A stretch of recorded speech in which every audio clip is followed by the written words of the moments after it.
What's up, everybody?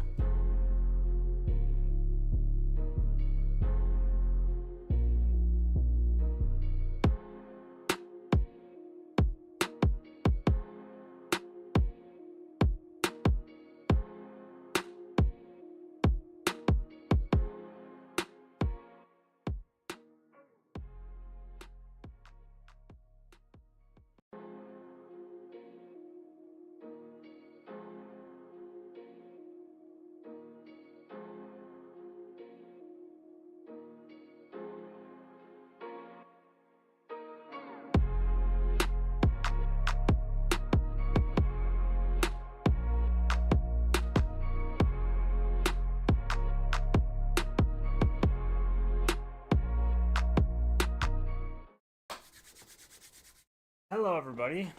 How's it going? How are you guys doing? Hopefully, you're all doing great. Happy Friday, by the way. What's up, Madi? How's it going? Thank you, by the way, everybody, for coming in here early. I usually have some other glasses, but yeah, thank you guys for coming in here early, hanging out. I really appreciate that. Yeah, so this week, by the way, you guys, has been absolutely insane. It has just been wild in terms of how busy I've been.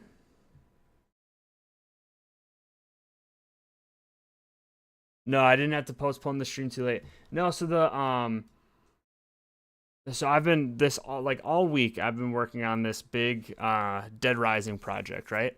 And so like today is when I officially finished it up, and I decided well, I didn't decide, but I like finished up the project, and then I have been uploading it since like 3 p.m. and it's like 7 p.m. for us right now. So it's been wild. It's been crazy. But because of this, I have learned a lot about Dead Rising over the past week, and so I figured I would just come on here and hang out, and we would just discuss Dead Rising. So I don't know how you guys feel about that. I know it's a little bit different than what we normally do, I guess, but yeah, I just wanted a more chill stream because it's a little late. I was actually going to try to find like some background music that I could play to where I wouldn't get thrown off of YouTube, you know what I mean? So there's that as well. But how are you guys? Anything good? Anything fun planned for the weekend at all?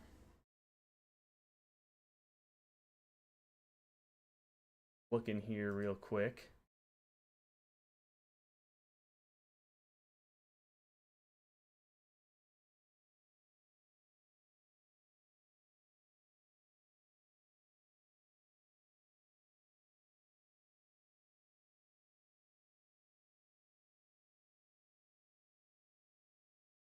I don't know. They don't really have how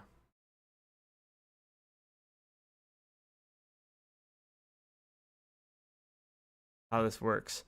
But yeah, so I figured that we would just like kind of hang out, talk about talk about Dead Rising a little bit. Just kind of starting, I guess, with we could talk about the Deluxe Remaster. I believe that I think most of you actually know FL. I think that he'll be coming in here soon. Boo, I'm already here. Oh, you're already here. Well, there you go. He's already in here. So you actually you posted your first part today of it, right? Yeah. And so Might I be guess quiet. you're quiet. What are your thoughts so far? On just the game? Yeah, and like, well, I guess everything. Like, I know that there was there was some controversy coming into it a little bit, with them changing some of the aspects of the game, some of the things that wouldn't really go, I guess, today. if that makes sense. Yeah. It was because I just finished 72-hour mode Oh yeah, literally like 20 minutes ago. nice. And so I'm done with that. I need to still do overtime mode. I'm hoping I finish that later tonight Okay.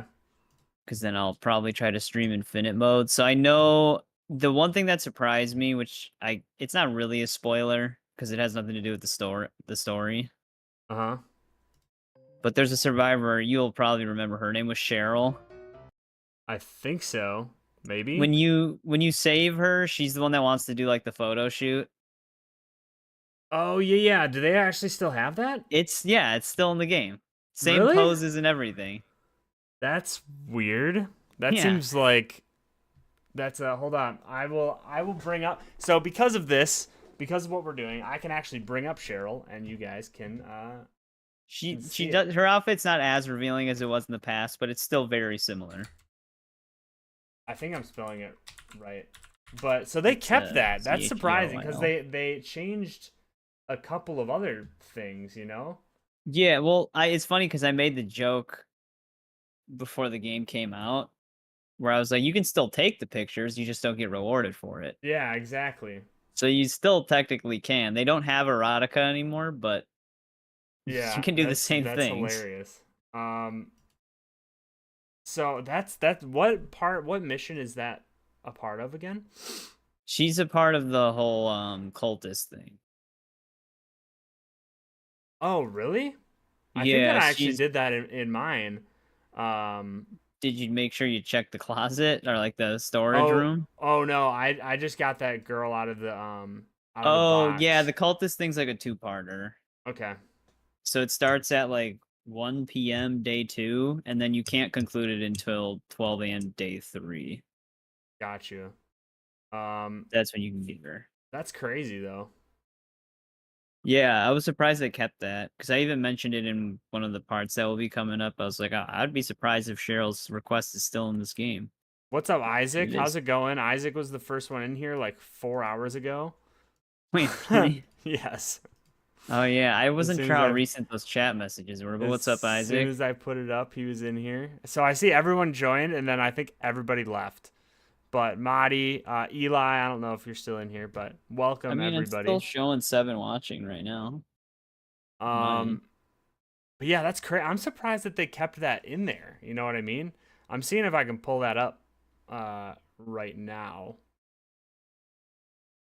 Yeah, I feel like because of that, they could have kept Kent's sexiest shot. Yeah, I know, right? Hey, what's up, Eli? Welcome, welcome.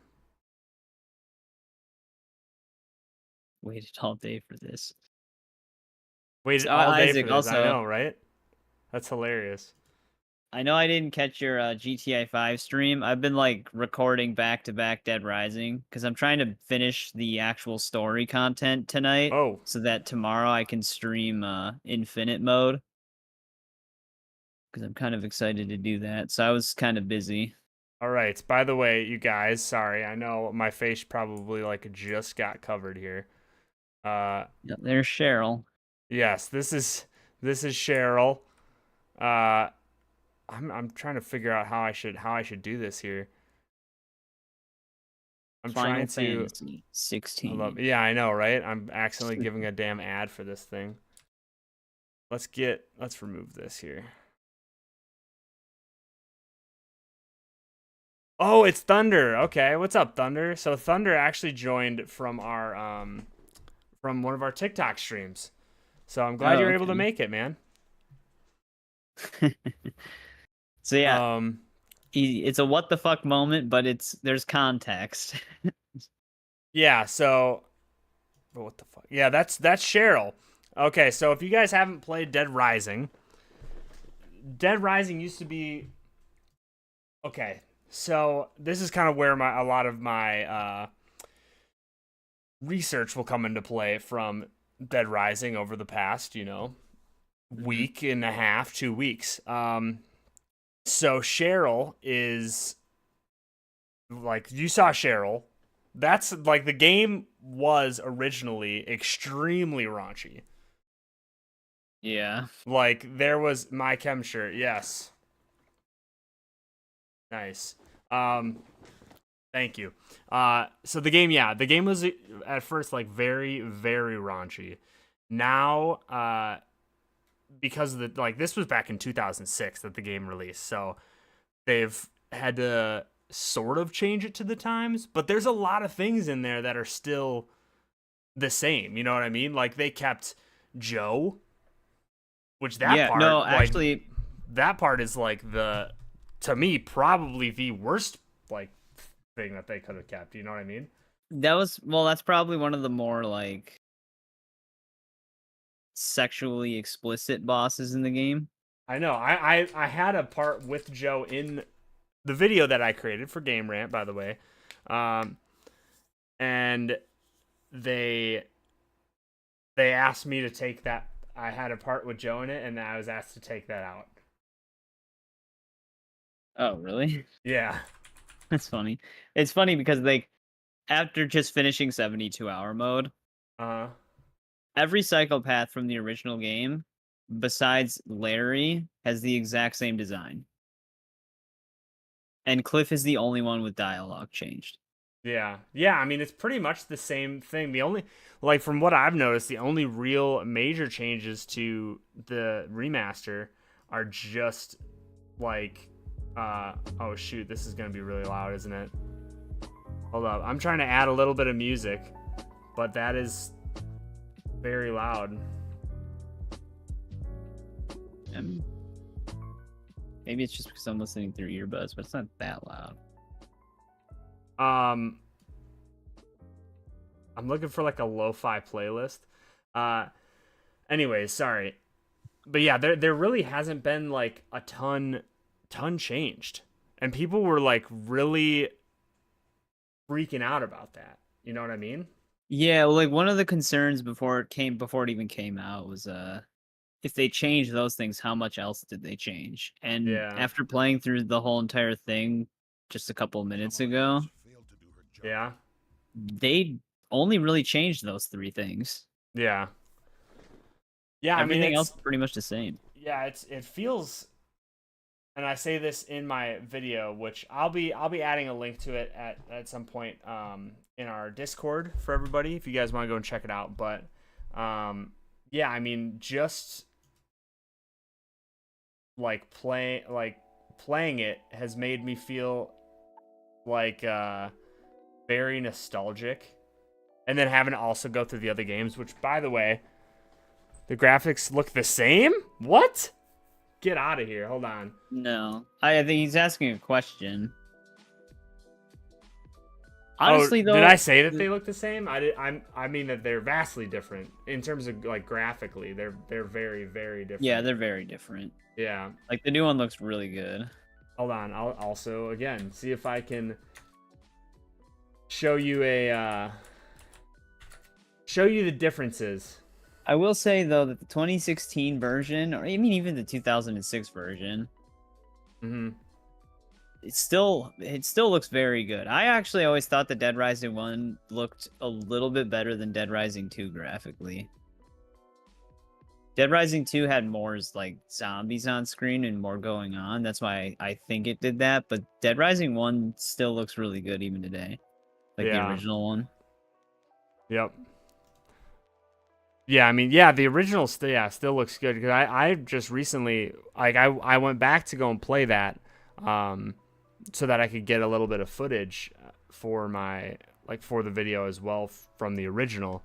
And yeah, it looks like even though they remastered it, which it looks like way better now, but back then like it looks pretty good still, like it's just going back. And I think it's because it was technically remastered and I forget what it was, like what, 2016 or something like that maybe. Kind of. The only thing they really did was just give it higher resolution and Upscaled frame it. rate support, but Yeah. the textures just kind of scale with the resolution, so they're about the same as they used to be, but it wasn't really a remaster, more just like a port.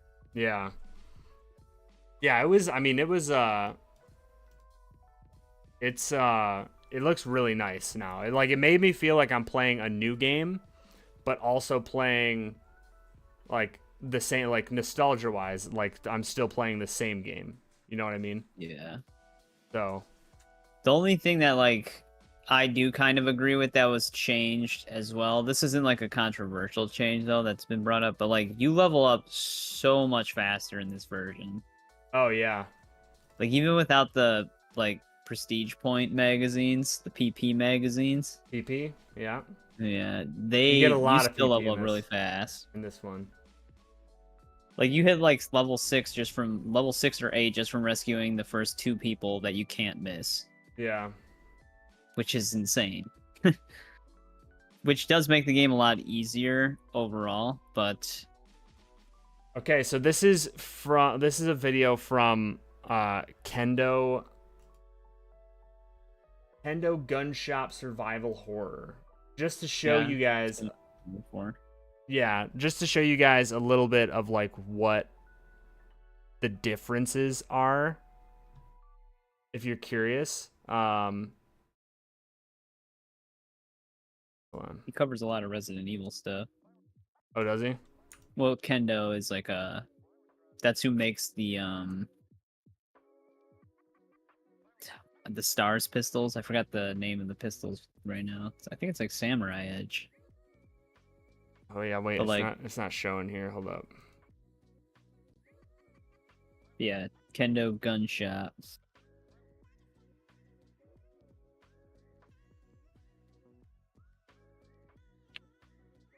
Yeah. That's yeah. I mean, it's been yeah. I mean, it's crazy. Is it? So you said that you did overtime mode, or you're still doing it? No, I literally am at the beginning of overtime mode. Okay. But overtime mode's not really that long. It's mostly just like a fetch quest, and then one boss fight. Okay. So far, who is your favorite? Like your favorite or Psycho so far in the game, I guess. It's still Adam. I love the way they did him in the remake. Adam? Yeah. Like he's very much the same, but Yeah. the new Yeah, voice acting Adam they was have for fun. him is great. For Adam? Yeah. Mm-hmm. Paul was funny still too. Oh shoot, yeah, this is gonna be probably a little bit tough to show on here, huh? I mean, you could always just link it in the description too, Yeah. or in the chat. You know, it would have been good in horizontal. No, I'm just kidding. I know. So I was just once again, like usual, I was kind of all over the place. So at the start of the stream, this so is fine too, I guess. it was a little tough, but I was trying to have all of this set up. I don't know if you guys can see this or not, but I was trying to have all this set up beforehand. Hopefully you can still hear me. But yeah, here you can kind of see the graphics here. But yeah, this is from your voice is Kendo. still good. Kendo Gun Shop. But it's crazy, man. Like Yeah, they fully rebuilt it on RE engine. it looks so good. So this is the same engine that they use for Resident Evil, right? I'm guessing that's probably why it's called the RE engine. Yeah, it started with Resident Evil 7. They also used the RE engine for Street Fighter 6. But for Street Fighter 6? Yeah. Really? Mm-hmm. Oh, who it was William that played a ton of 6. Yeah, both Right? William and Isaac. They fought each other. Oh, really? Nice. Eric's still not here. In the Discord. I mean, that's okay. He literally just posted. I mean, you guys, again, like, you guys definitely do not have to be here, obviously, for every single stream that I do. I know that my schedule has been crazy. I've been doing a lot of work. For those of you who don't know, I've been working on project. Like, I've been working with an indie developer on a project. It's called Project Redwater. Like, I've been obviously there's this. I've been trying to get ready for DreamHack, which some of you guys know about. I've been doing a lot of stuff. Plus, I mean, my job with Game Rant, which I've been taking on some bigger projects. I don't know why when I'm like this busy, but I just do it. I don't know why not. I don't have enough time. Hey Ryan, you want to take this month-long project that you have to work on every day? Sure, I guess. I know, essentially, yeah. So I had a little bit of time to put together some notes of like what I wanted to talk about, because this whole series is, because I want to make this into a series where I just like sit, chat with you guys about Dead Rising, and or I mean not just Dead Rising, but you know, Yep, just games, exclusively for all time. things in general. Who knows? Maybe it'll be for me to rant about, you know, some stupid Marvel project or something. But for the most part, this makes it easier to just hang out with you guys instead of just you know, just playing a game and then not being able to talk. So Ryan, I don't get it. So you had a busy, exhaustive day, and you don't want to play a Souls-like game like Wukong? I've had a busy, exhausted week, man. Plus, I'm also able to get Nick in here, so when there are things that I don't know, I can just he'll just know, as he usually does. Well, I mean, you just did like a lot of recent research on Dead Rising, so you might know some stuff that I don't even know. That's true. So the first thing that I wanted to talk about, and I'm glad that I have you in here, because I wanted to talk about the protagonists of Dead Rising. Obviously, I know what your favorite protagonist is. I know what my favorite protagonist is. But how many people here have actually played Dead Rising? Because I would like to know what you guys think. For me, my favorite is Frank West. But there's obviously some reasons that I can say I think he's the definitive hero of Dead Rising. Hey, Brad's back. What's up, Brad? Welcome. The best-selling video game of all time is Minecraft, with over 200 million copies sold across all platforms. Oh yeah, there we go. I can believe that. Bradley Cooper. Yep. Okay, so to what I was saying, I personally like Frank, and I think that I personally think that he's the best protagonist.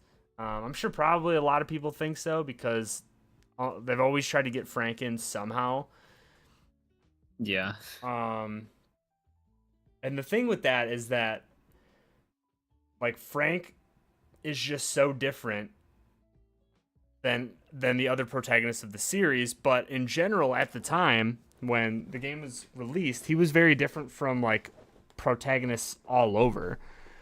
Like during that time, especially for Capcom, because they were trying to bring, they were trying to essentially make a game for the Western audience, because at the time they had all these heroes and all these games that were catered to like I believe Capcom is Japan, right? If I'm not mistaken. I think so, yeah. But they wanted to make a game for the Western audience, and so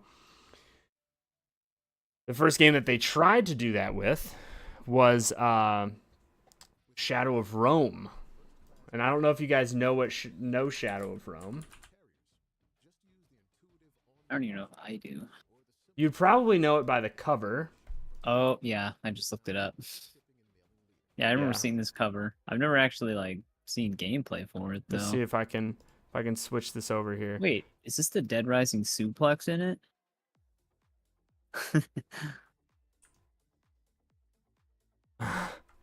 So this was Shadow of Rome. Brad said that the first Easter egg in a video game was hidden in Adventure for the Atari 2600 in 1979, created by designer Warren Robinette as a secret room. I don't know what that game is. The highest grossing video game of all time is Fortnite. I could totally believe that. First video game character to have a spoken voice was Donkey Kong, who uttered his first words in 1983 arcade. Donkey Kong? Really? That is actually kind of wild. Anyways, sorry, back to what I was saying. Brad is just spewing some crazy game facts of all time here. But back to Dead Rising. So, the developers and the creator, Keiji Inafune, wanted to create a game for the Western audience, right? And so I believe that this was their first try. And originally, is this a Walking Dead game? Dead Rising is not a Walking Dead game. What's up, Eric? I mean, it's better than a lot of Walking Dead games, though. Yes. Excluding the Telltale ones. Have you actually played Dead Rising, Eric? I don't know if that would be a game that you would like. For some reason, I couldn't see it, but I don't know. Walking Dead Telltale is very good. First Easter egg in a video game was hidden. You already said that one, Brad. Anyways, so like I said, Dead Rising Shadow of Rome was like they were trying to like get a Western audience, but Dead Rising was actually originally was going to be the sequel to Shadow of Rome.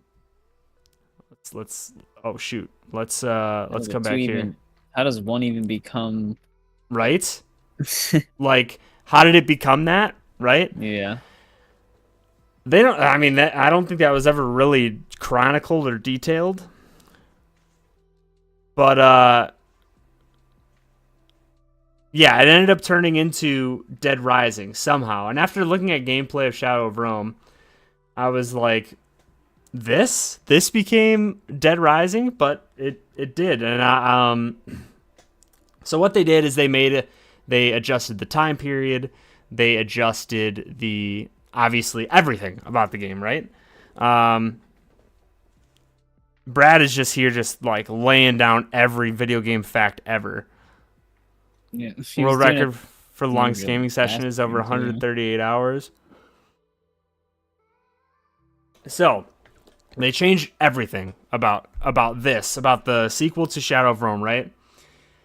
And they decide to make it into something that is more modern. And so what they do is they make a game, and this was after Dawn of the Dead. Obviously, there's a lot of comparisons. If you go and watch Dawn of the Dead, you'll see a lot of comparisons, and this becomes a problem later on. But there's a lot of comparisons to that movie, and so what they do in terms of Frank West, which is why I went on this long rant, is Frank is not a good-looking guy. If you go in and watch or go and look at clips of him, he's purposely, and they actually did this on purpose, they purposely made him ugly, and Keiji Inafune, who is the creator of Dead Rising, purposely made Frank ugly.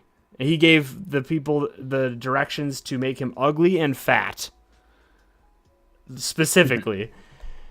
And this was actually because, again, like I was saying, Capcom at the time had just made all of their protagonists just these young, super attractive, like the high moral like characters, and to apparently appeal to a Western audience because that's how they think of us. Which I guess they weren't really wrong because it worked. They wanted to make more of an everyman character. And so they made Frank. That's why Frank's the best one. Yes, so Frank, obviously, like, people love Frank. There was, like, almost every single... I'm pretty sure every single Dead Rising has had some sort of an iteration of Frank. People might say, not Dead Rising 3, but there was that DLC with him in there.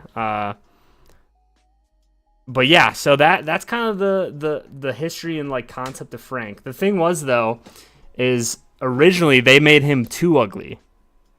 They made him like they made him super ugly, and the Capcom, I believe is like Capcom America. They were like, yeah, you can't you have to make him a little less ugly. And so they made him less ugly. I'll see if I can find the or if you are able to find the original one. I think you sent me a picture of it. I did. Like the original concept of Frank. He looked terrible. Yeah, it's still in our Steam chat. If you just scroll up a little bit. No, I'm not a zombie game player. I do have a lot of zombie dreams, really? What kind of zombie dreams do you have? Did play Survival Instinct though.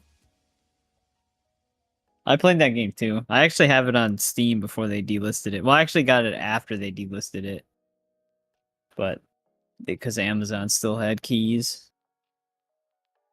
Oh, Survival Instinct? Yeah, I actually didn't mind Survival Instinct when I played it. It was okay. I mean, I would have been pissed if I paid like $60 for it at the time, but Oh, yeah, for sure. 'cause it's definitely not a $60 game, but I'm trying to find the chat here. It was on our Discord one? no, Steam chat. Oh, okay. It's actually like really recent. There's just like a ton of pictures of Frank because we were comparing them. Yeah. Which one? I guess we can show that too. But it was just like that whole process to me was very interesting. They're like, we need to appeal to a Western audience, and so let's make a fat, unattractive protagonist. But I mean, it worked to help. Honestly, I think like help ground the character. We look at him as like this guy is kind of sleazy, right? Which he is, and that's why he kind of falls into more of that anti-hero type of character, you know? Yeah. Okay, let me see if I can do this.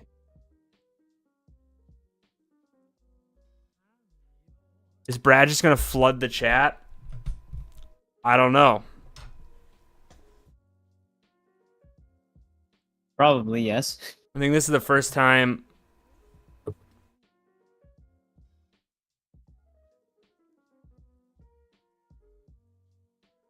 Wait, is this the first time Brad's been in here? Or was Brad the one that came in? Brad was in one of your Wukong streams. Oh, yeah, he got was mad. originally- Yeah. He's the one that Like- freaked out, right?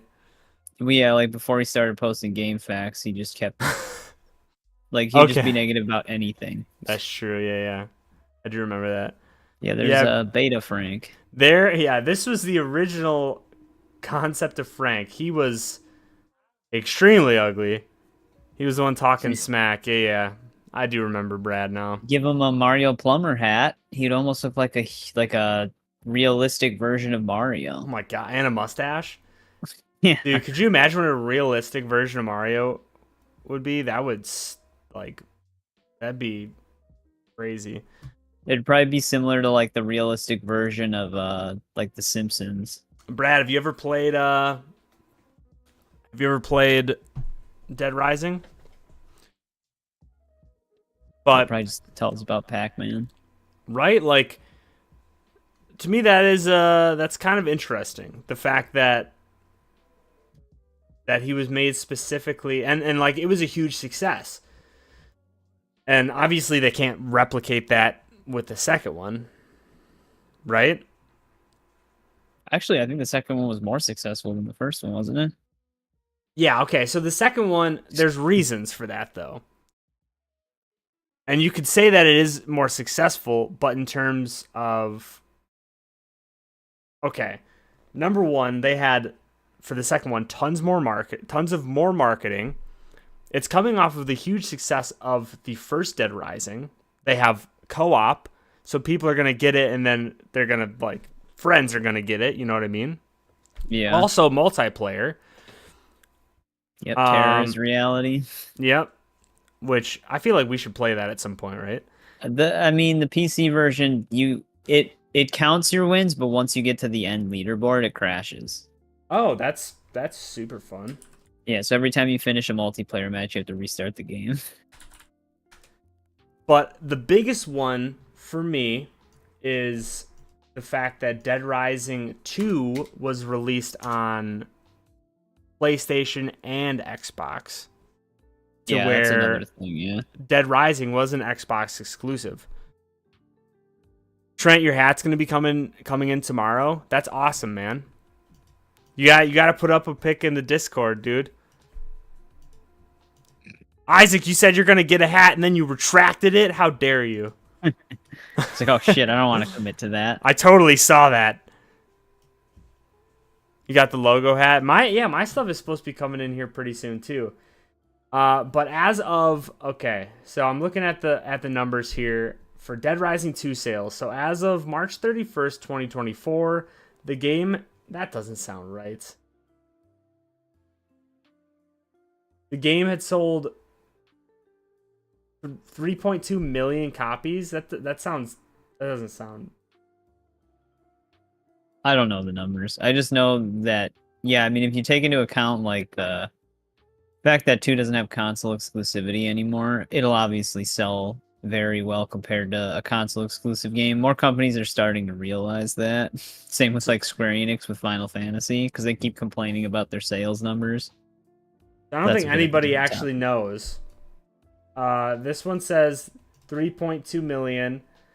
For Dead Rising 1, people said Dead Rising 1 sold 16 million.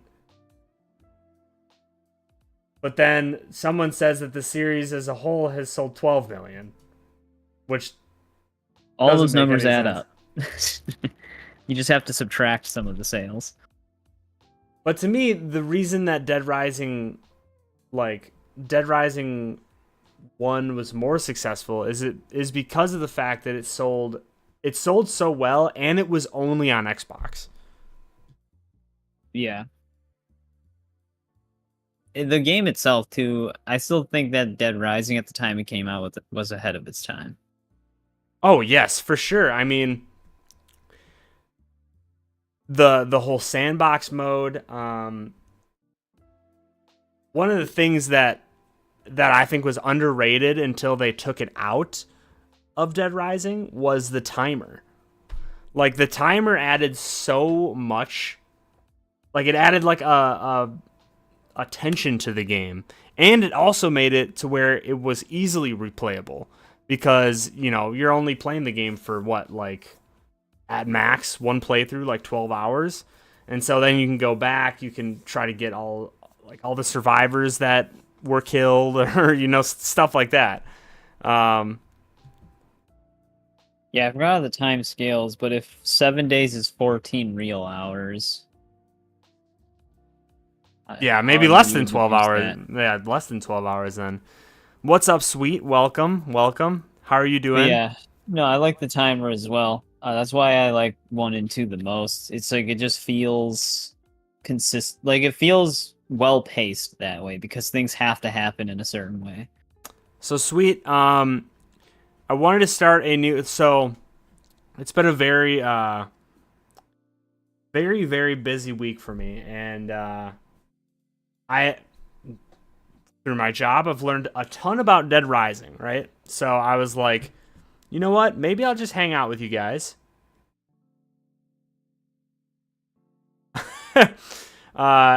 Sorry, I started reading the swines post, and I can't. It's gibberish. But I figured I'd just hang out with you guys, talk about kind of what I've learned in Dead Rising a little bit, and honestly, just chat with you guys. You know what I mean?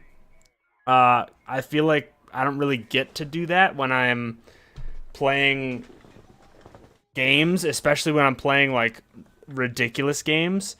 There he is. There's Nick. There's the Nick emoji, which you guys can get by becoming a part of the Sly Spy Club. Well, it's sort of me with Hitchhiker's body. Yes. No, that is you. I should do Saruman one. But yeah, Sweet. That's what's up. That's what I'm doing. So are you playing or just jacking to it? Me? I'm just jacking to it. That's it. No, so it's literally that's what this stream is going to be. It's just hanging out and just chatting. It's been a stressful week, and so I figured, you know, I would just hang out with you guys and yeah. Just talk. You know, talk about games.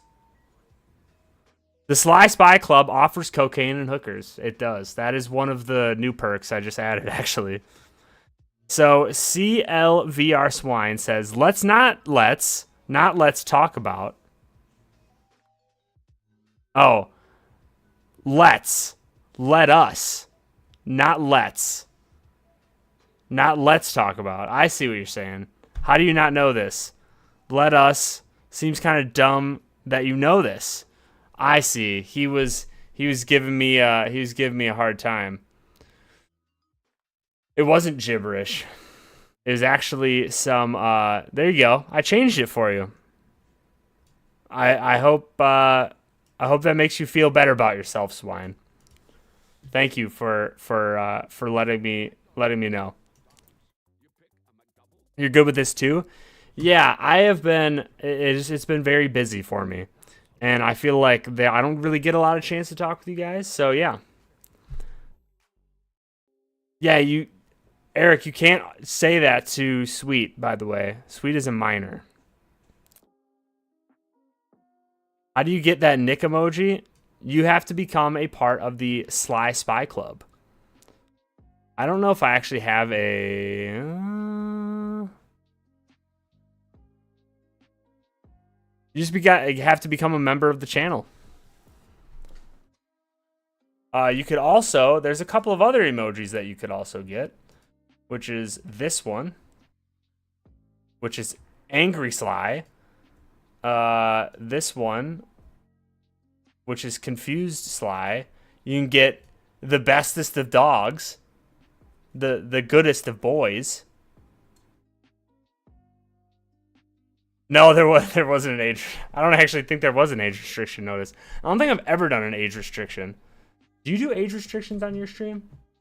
No, I figure if it needs to be age restricted, YouTube will do it itself. Yeah. How do you join? That's actually a really good question. I should know that, right? I should know how you're supposed to join. The Angry Sly is your favorite? Hell yeah. But yeah, so that is the story of Frank, right?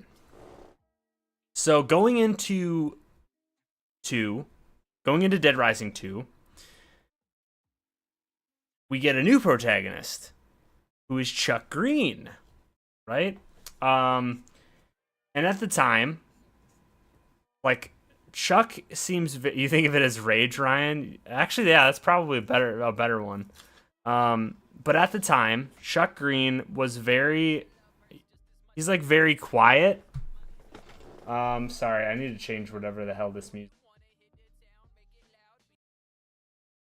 But Chuck is very, very, very different from Frank. Like very different. Polar opposite. He is what you would consider what they tried to like promote to the Western audience with Frank and Dead Rising. Well, as Frank, like the protagonist of Frank, what they tried to promote to the Western audience, they kind of got rid of with Chuck. Granted, he's not really, like, I guess the best looking guy. He's symmetrical. I guess that is what a lot of people would consider attractive, right? But Chuck is kind of the person that is like the typical hero type, which is what they tried to not have. But I understand that because it's like you're not just gonna, every hero that you have isn't just gonna be some like sleazy like dude, you know what I mean? So they had to change it up. Could they have gone the direction with Dead Rising 2 of, you know, making it instead another Frank West story? Potentially. And they technically did that. They did do that with off the record. And I guess Case West as well. Well, Case West, if you play it by yourself, you're still just Chuck. Oh, Case West? Yeah, only the co-op player gets to use Frank. Heck yeah. But anyways, in terms of Chuck, and this is all just a long argument of why I think Frank is the best. But in terms of Chuck, when he first came out, there wasn't really anything. It wasn't until later on that we really get like a good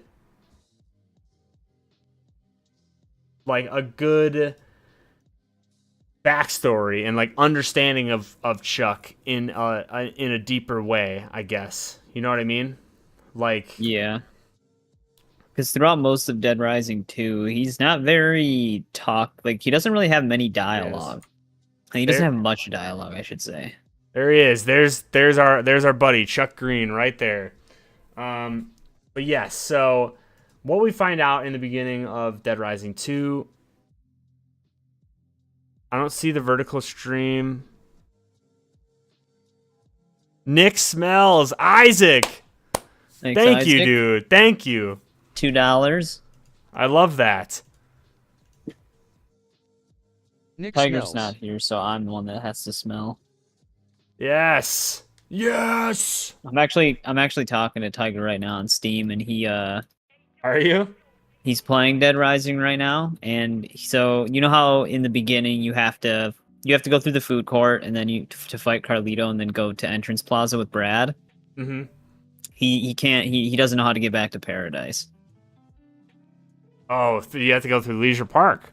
Yeah, I just said go back the way you came, and that confused him. So he's struggling right now. Thank you, by the way, Isaac. You're the man. Nick Oh. Smells Like Flowers and Pizza. Member Eric has been a member for 11 months, you guys. That is insane. How you become a that for show. Did he like do something? Why is this message highlighted green? Like, was that just a coincidence? I believe that it's like a thing that you can do as a member, like just to be like, I've been a member for this long, which is awesome. You've never played Dead Rising? Okay, sweet. Here we go. He's got a perfect opportunity now that the Deluxe Remaster just came out. Do you want to see? Let's. Oh, this is not what I was trying to show you guys. Hold up. That's all my porn. Sorry, guys. No. Here, I'll bring up your channel, dude. Mine? Yeah, I'll bring up your channel. So sweet. This way you can actually see what Dead Rising looks like. So Dead Rising, I grew up on Dead Rising. I know that you're technically not even legally an adult, I believe. But I grew up on Dead Rising. Dead Rising 2000 was released in 2006, the original one. And I can already hear you talking. Let's see. I'm trying to see if I can find all right. So this is Dead Rising. This is the remaster of Dead Rising. 06 is the year you were born. It's an older game. Dude, you're making me feel so damn old right now. I don't know if you know that. I guess relatively to this year, yeah, it is older. But I mean, now there's a newer version that just came out this year, which is the one that Ryan has up right now. But I'm trying This to is the original version. So they remastered this, like literally this just came out on, what was it, Wednesday? Yeah, I mean it was technically Thursday, but because of time zones, it was Wednesday for a lot of people in the US. Okay, so to explain the story a little bit to you, Sweet, you play as a journalist that is called in to, I guess, sorry, I gotta turn. Anytime I hear something else, I thought you just had my video muted. I was and I hear you going at like 2 times speed. But you play as a photojournalist that shows up to this mall to like figure out what's going on. And you just have style. You you essentially end up finding out that there's a zombie apocalypse going on. By the way, if you want to watch this full thing, go and check out. Why is he so big? He is really big. He does look huge in this, doesn't he? He's a little wider than he was in the original. It's funny because when you actually like wear something slim fitting or where it like shows his upper stomach, torso, he's not actually fat or anything. He's just like really wide. Why is a journalist able to suplex zombies? That's just part of Dead Rising. That is the fun of it. Like that. So that's kind of what I was getting at earlier. Is like this game was so different at the time. And even now, honestly, like looking at how this game is now, you don't even get a game like this now. Like now you get some microtransaction BS, or you get a Souls game, you know. But this game was so different at the time, and it's like playing it now is just such a refreshing feeling, especially with the remaster. But that was the fun of it. Like, you could go around the entire mall, which I don't even know if you know what a mall is, Sweet, because by the time malls are kind of dying you grew out. up, yeah, they're dead. Just picked up a metal shelf like it was nothing. Oh yeah, he's using a Mega Blaster. You see this? It's shooting. Yeah, it's Mega Man's Mega Blaster. He lifts, bruh. Yeah. Frank, yes, but if you wear, like, you can change clothes, you can put on like different, like you can put on like women's clothing, you can put on children's clothing. There's a mall where you live. Okay, so I figured that you knew what a mall was. I was messing with you a little bit just because malls are starting to die, but anyways, if you want to see more of that, that is FLCLAFI, who I linked in the chat here. Go and check his stuff out. Check out the game. I highly recommend. Oh shoot, I highly recommend it. It's just fun, and maybe that's just the nostalgia of it, but I feel like the remaster takes away the nostalgia factor, and it's just fun, honestly. So I highly recommend it. Sweet knows what a mall is. I know. I was messing with him. Journalists I could suplex someone. I'm not a journalist though. I've had this conversation before. No, like one staple of the Dead Rising franchise is just the wacky abilities you get for leveling up. Like the somersault kick with its like full backflip and you kick their head off. You get like the suplex, you get the neck twist. You can disembowel. You can actually just grab a zombie's guts out of their stomach and pull them out. Yeah, there's some crazy stuff that you can do. And it like there's psychopaths in there, so Sweet, I believe that you came in during our like Elden Ring stuff. So like the psychopaths in this game at the time were not easy. Like if you weren't leveled up and you weren't high level in the game, which there's a level system, but if you weren't at the time, there's no way that you'd be able to take on these psychopaths. Even if you were fully leveled up in the game, I don't think that you'd be able to technically take on the psychopaths unless you had specific weapons and such. So that, to me, is similar to a Souls game. Yeah, I would say that in this version, some things actually do. Yeah, it's easier. Some things do more damage than they used to, especially guns. So one of the psychopaths that's unmarked, which you actually kind of reminded me of because I thought he was later in the game, but you can actually confront Cletus after 3 p.m. on day 1, and then like any time after that until I think sometime in day 2. Mm-hmm. But he runs a gun store. You can get a shotgun, a hunting rifle, sniper, pistols just from there, like right away in the first day. Yeah, he's a tough boss though. Like at least in the original, he was a very, very hard boss. Yeah, because in the original, the only thing you can really find, unless you know where to get like the submachine gun, but you'd have to like use a pistol, and you couldn't really melee him over the counter because he always picks you up and throws you back over. Yes. Yeah. So you have to essentially encounter a psychopath that runs a gun store, and you have to he's like a boss, and so it could be very, very difficult at times. But that's what made it so special. We interrupt your bleak and meaningless lives for this special news break. Spider-Man. Thank you for the sub, He's dude. in the. He's in the That's the. Discord. I don't know if I don't think he's ever actually chatted.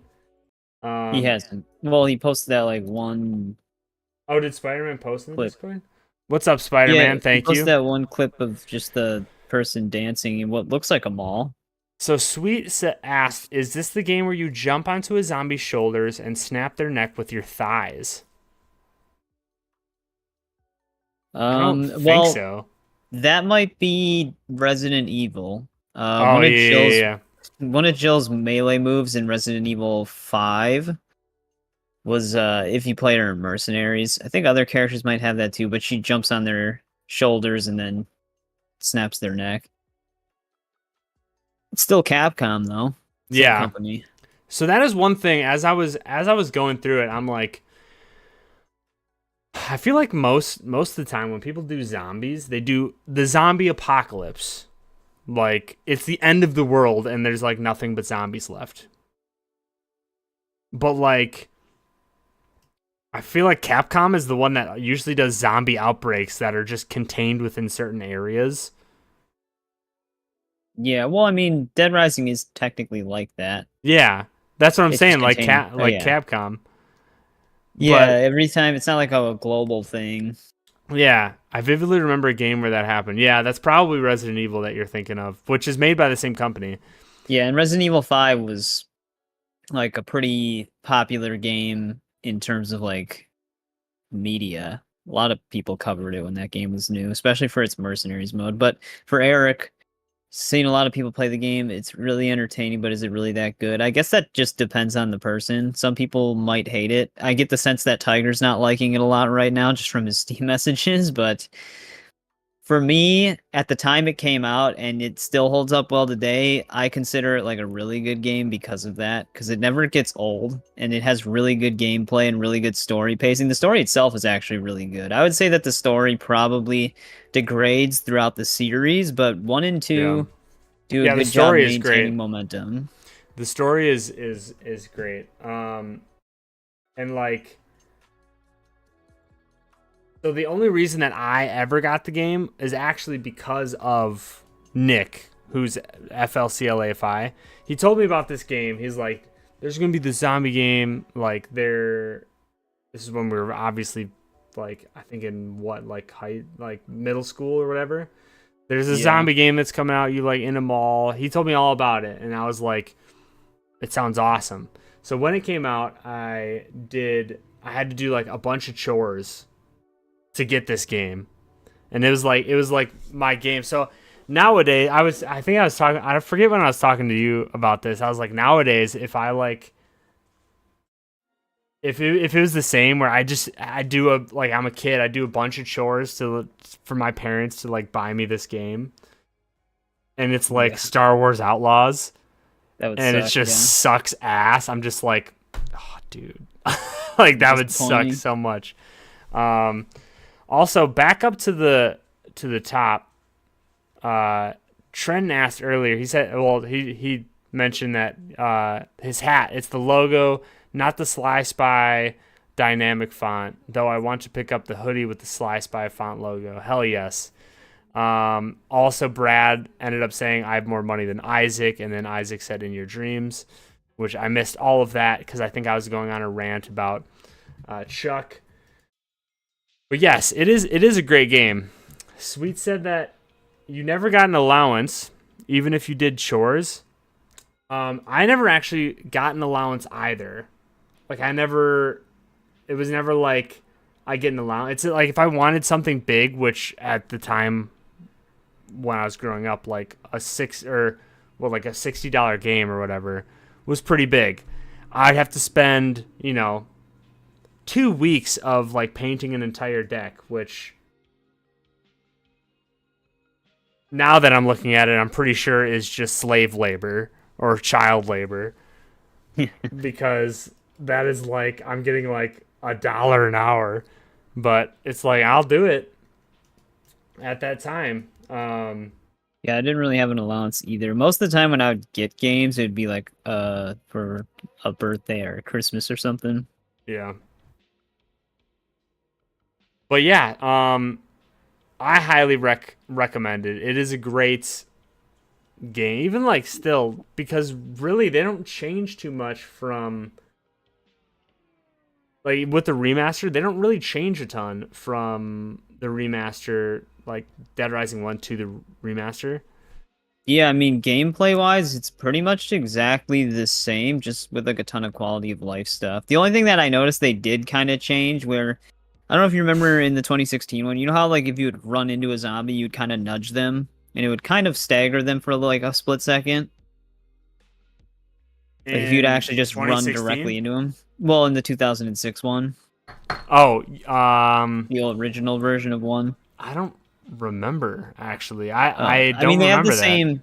They have the same animation where Frank like shuffles his arms around when you're running into zombies. Oh yeah, But like this. Yeah, yeah. yeah, That was but an ability, wasn't it?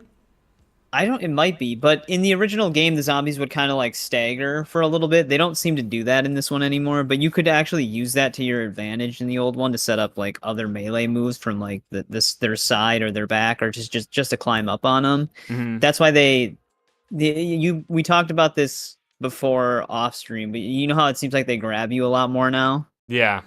It's because you can't bump into them. Yeah, they do. They grab you good.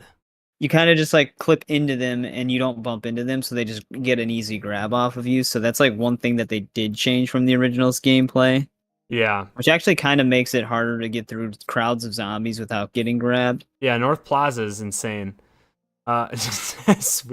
Sweet. Eric said, I'm not trying to talk it down. Should I be playing it? Eric's like, I don't know. See, my thing is, I don't know if it would be a game that you would enjoy. Like, I think I have a good grasp on games that you would like, and to me, at least the first Dead Rising feels more like almost like how Saints Row 1 and 2 was. Like, it's raunchy, it's There's like corny. it's like humor mixed with some serious moments type of stuff. Whereas Dead Rising, like, I think that you would probably like maybe like Dead Rising 3 or Dead Rising 4 more. My take on it is like in Dead Rising 1, there's a lot to same with 2. There's a lot to explore in the mall itself, but you because you have like a time constraint, if you're trying to like actually finish the game and do stuff, you can't just like sightsee the whole time until That's certain true. moments. So I that might also be an don't think aspect that you would like also don't that. like. Yeah, I didn't even think about that. I was like, yeah, you might not like that either. I Yeah, mean, you can fail the main story and then just continue playing until the 72 hours are over without any main story mission constraints anymore, but then you can take all the time you want to sightsee. I mean, Eric, you can probably watch Nick's, like, because Nick's doing the playthrough of it, and I'm assuming that they wouldn't be that long because it's like, I'm guessing you're going by the days. No, I mean some of the days because of cutscenes and because cutscenes actually still add a lot of time to the game. It's going to be about 7 parts with overtime mode. What I I have said, parts 1 through 6 recorded. what I said was, it's ridiculous. Are you censoring my love of Saints 5?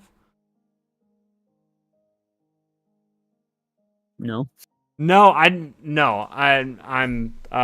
just saying it's different. I mean, I guess I didn't not bring as up ridiculous, I didn't but- bring up the fact that you like Saints 5. But to me, Saints 5, I'm trying to think of like the games that you like.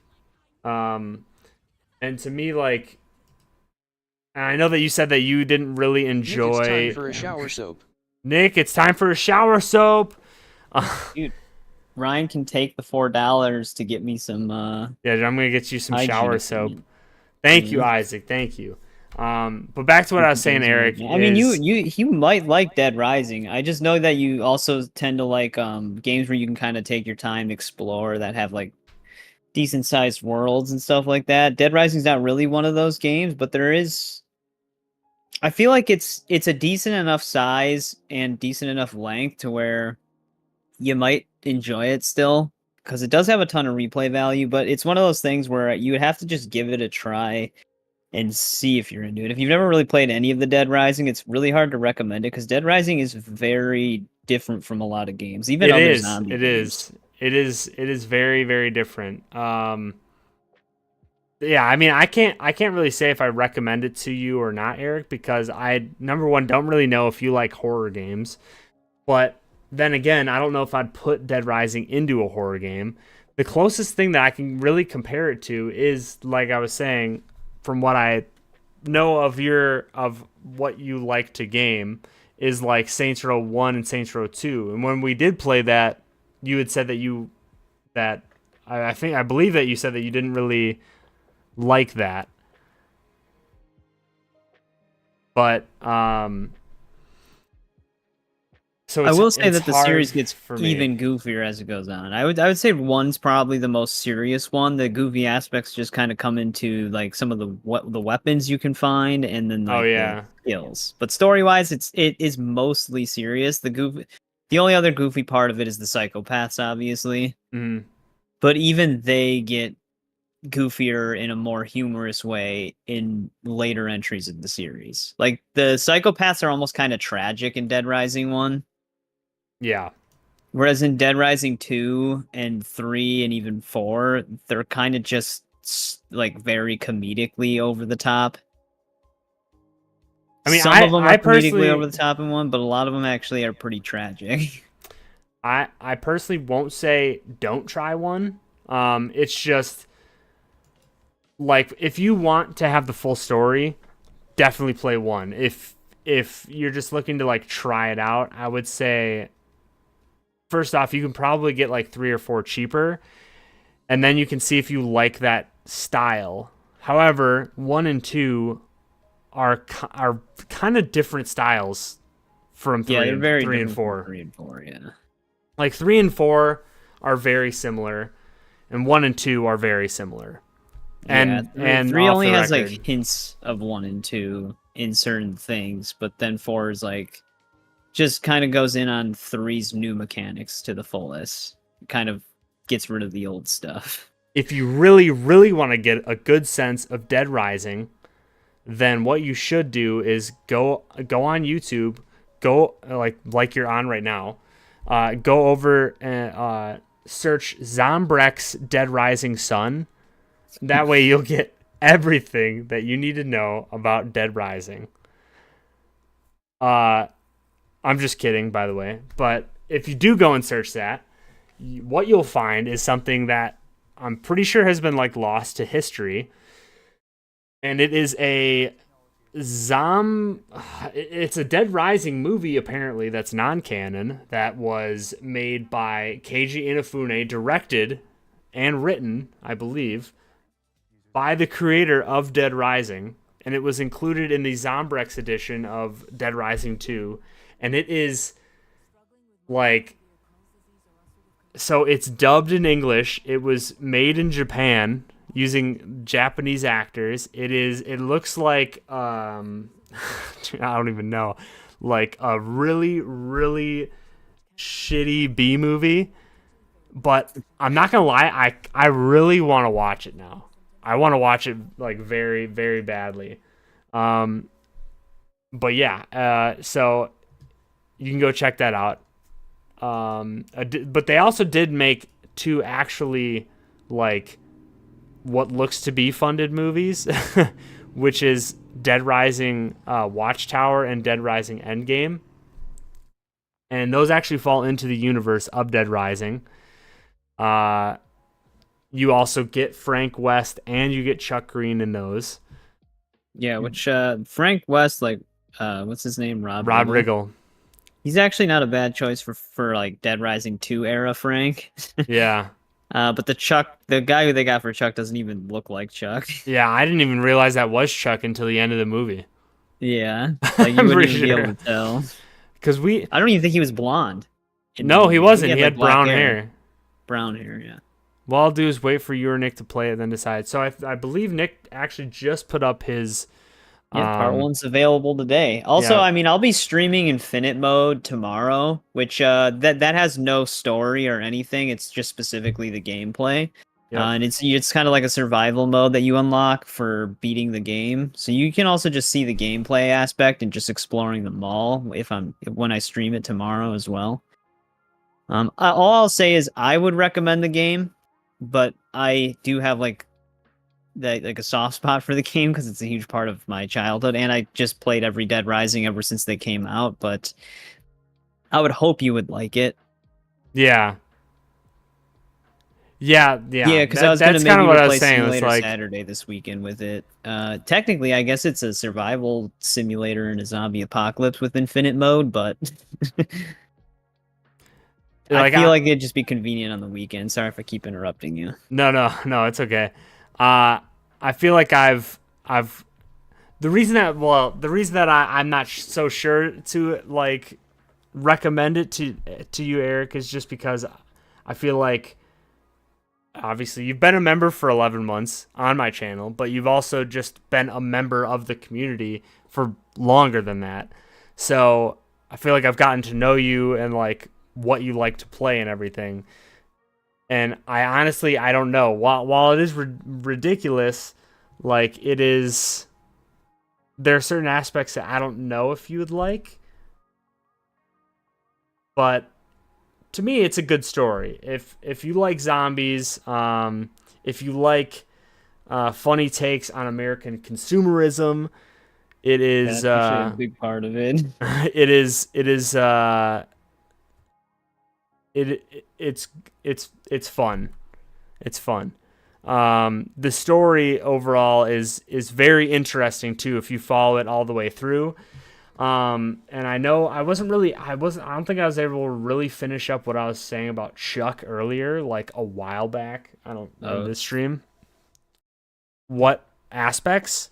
Well, I mean, if it's kind of a spoiler for the first game story, so I don't know if you want to hear about it now or not, but like the American consumerism aspect of it. Oh yeah. It's like it's kind of like an origin of what they were trying to do and what caused the apocalypse. Yeah. Well, what caused the outbreak at Willamette, at least. I mean, from the surface level aspect, it like you're literally in a mall where you have every single store that you can go into, find a weapon, and just beat the shit out of zombies with. But on a like, there's another level to it, to where it kind of it drives the story as well. So I don't want to get into that aspect of it, but you can literally go in any store, pretty much pick up anything, and use it to fight hordes of zombies. Which is, I mean, I still don't know if there's a game that's done that. Maybe State of Decay, but not. It's like it's different. Is what I can say. That was like one of the most innovative things about the game. It's just like everything was a weapon. Yeah. Like even something that wouldn't really be effective. Like you can actually pick up like a plastic toy sword that does pretty much 0 damage, but you can just still use it. Yeah, it's crazy. Like even shit like that. Why would that bother? No, I'm not saying like that would bother you. I don't think I said that would bother you. I think you like merged segue with the Chuck thing, so you were still. It seemed like you were still on the topic of maybe aspects you wouldn't like. Oh, that I thought he meant what aspects of American consumerism are there in the game, not no, what aspects. No, I mean I don't think that consumerism would bother you. I mean I don't know if the game I don't know if the game would bother you. I'm sure it would probably be fine. But then again, I don't know. To me, the only thing that I would think for like a newcomer coming into the franchise that might be a potential bother for them, because there was a lot of people who complained about it even at the time, is the timer. Like the fact that your missions are timed, people like things you have to do are only there for a specific amount of time before they expire and stuff like that. That's like a big one for some people, which is why when it got around Dead Rising 3 and 4 that they just got rid of the timer. There's like a small There is an overall timer in 3, but you would have to really waste literally 10 plus hours of time more than it would take to beat the game to actually see an even small dent in the timer. It basically doesn't exist in 3, but it is still Thank there. you. But 1 and 2 has a pretty strict timer because it is 72 in-game hours. That's how much time you have. Which it doesn't scale to real life hours because, like I said, 7 days in the game is 14 real hours. So, Joan, by the way, thank you for the sub. Yeah, I mean, so to me, the reason I say I don't know if it bothered you is because when I did play Saints Row 1 and 2, I think that you said that you didn't really like those, and to me, some of the comedy and things are kind of reminiscent to that.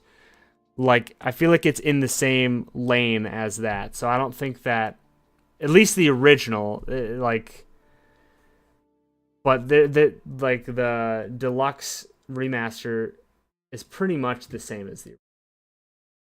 Yeah, there's not much that's too different about it. That's why I can't say. But well, Isaac, if you like Dead Rising 2, you should like 1. The only thing you won't Dead have Rising in 1 2 is is like sick. the combo weapon system because that didn't exist yet. But otherwise, it plays very much the same. Mall setting, timer, survivors, anything's a weapon type of setup. I honestly think the story's better in 1 than in 2, but Isaac, thank you, by the way. Dead Rising 2 is sick. yeah, I still like 2 a lot.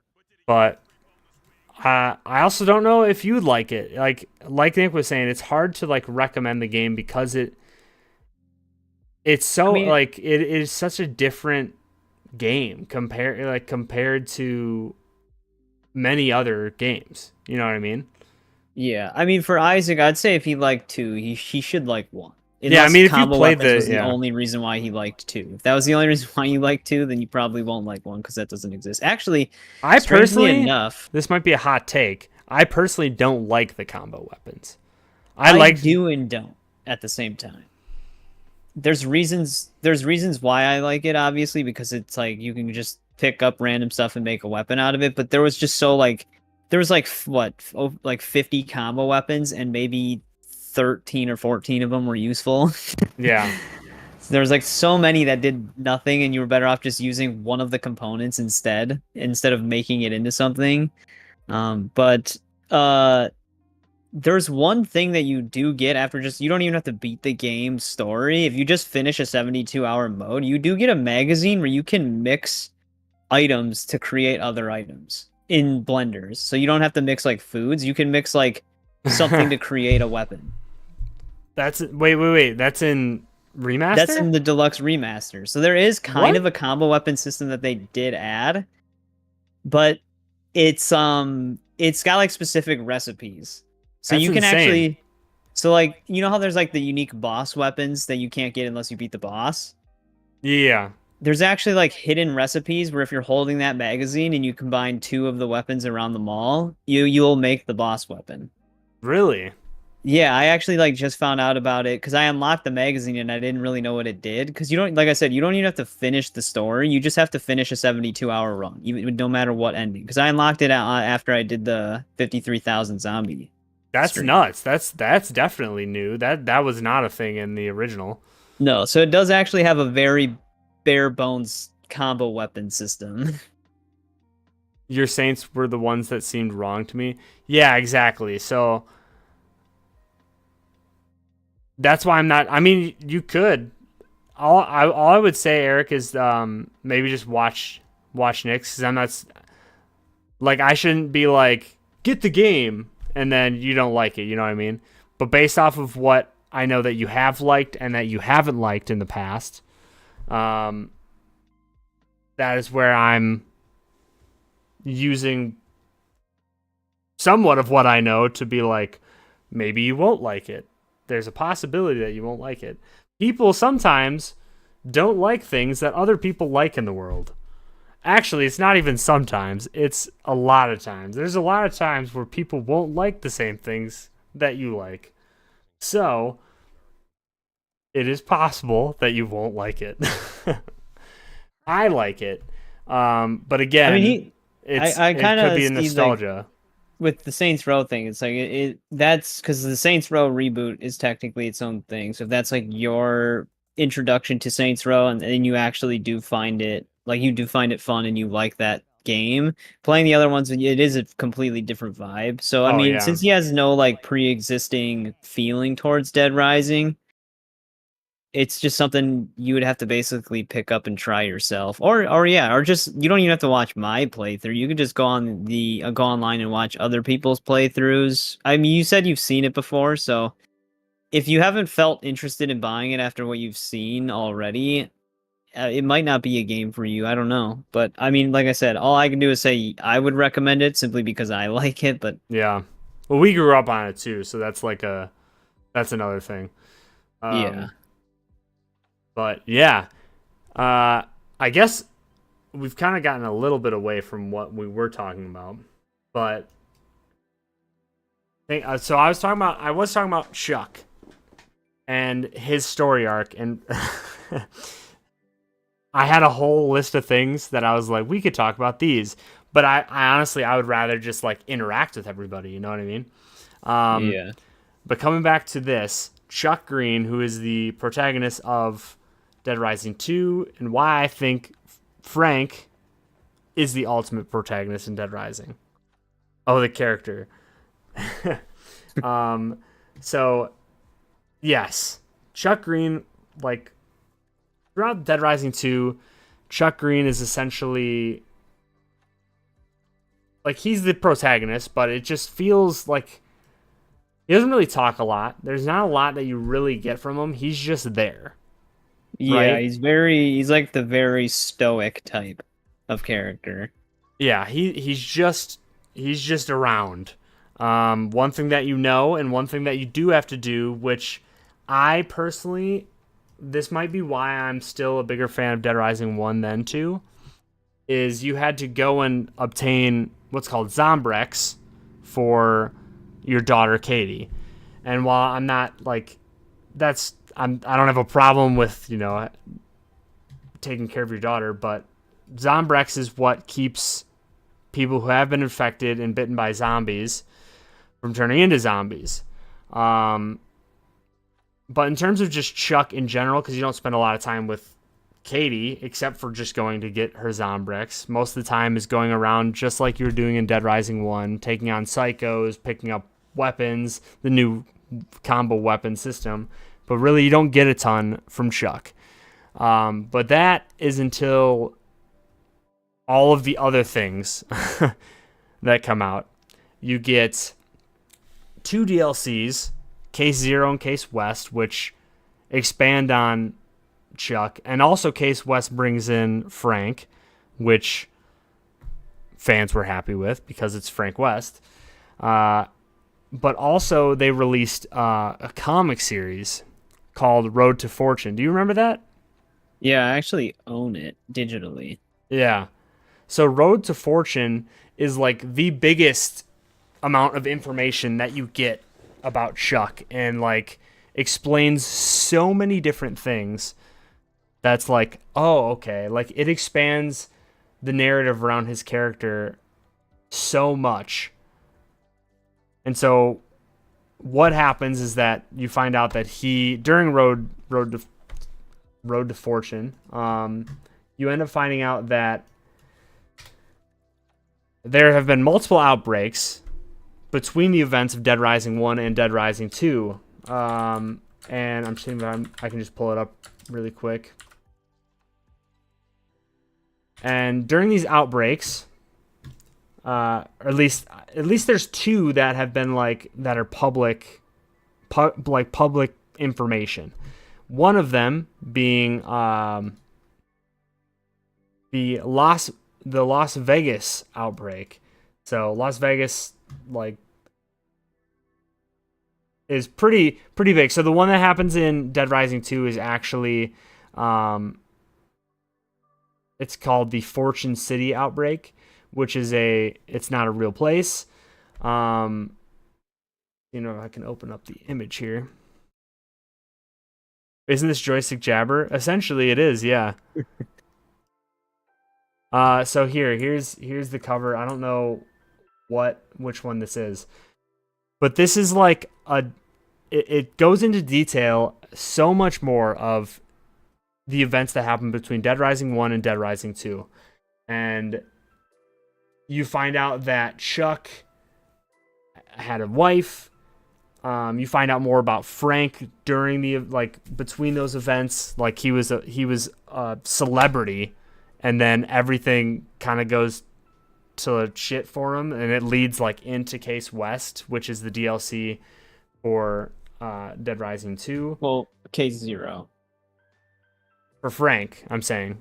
Oh, for Frank. I thought you were still talking about Chuck's like. No, for journey. sorry, for Frank West too. So that kind of covers both. Yeah. Yeah. But for Chuck and Katie, the events that happen in this comic series go straight into the DLC for Dead Rising 2, which is called Case 0.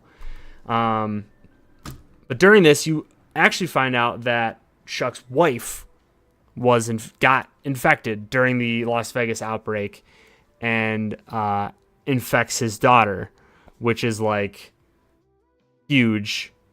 And it's like the most character development, really. Like it's kind of a pivotal point for Chuck, and it's crazy that this isn't added in the actual like game as anything. Yeah, they only slightly touch on it in 2. Like there are like moments between like when you do give Katie Zombrex and stuff like that, there's like small bits of dialogue between the two of them about what happened prior. But yeah, the comic actually like goes fully into it. I feel like it was a huge thing that, like, a huge mistake that they didn't add at least a scene or something that shows this. Yeah, in like the a game. flashback or something. Yeah, something, because it is clearly like it's such a pivotal point in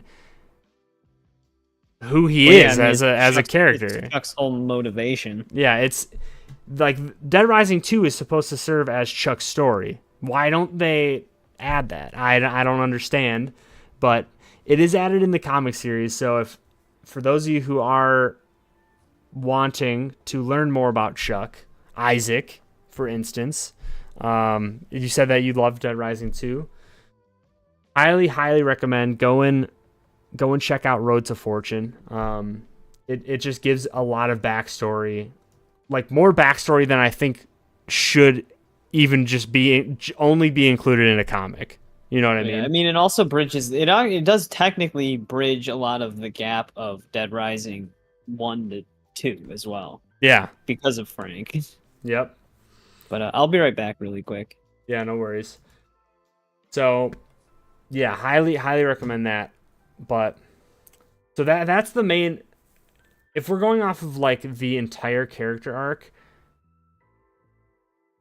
the original game, so the original Dead Rising game, like the first Dead Rising, came out in 2006. Dead Rising 2.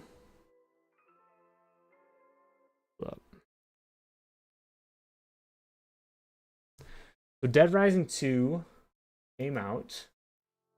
Oh shoot, I think maybe 2008.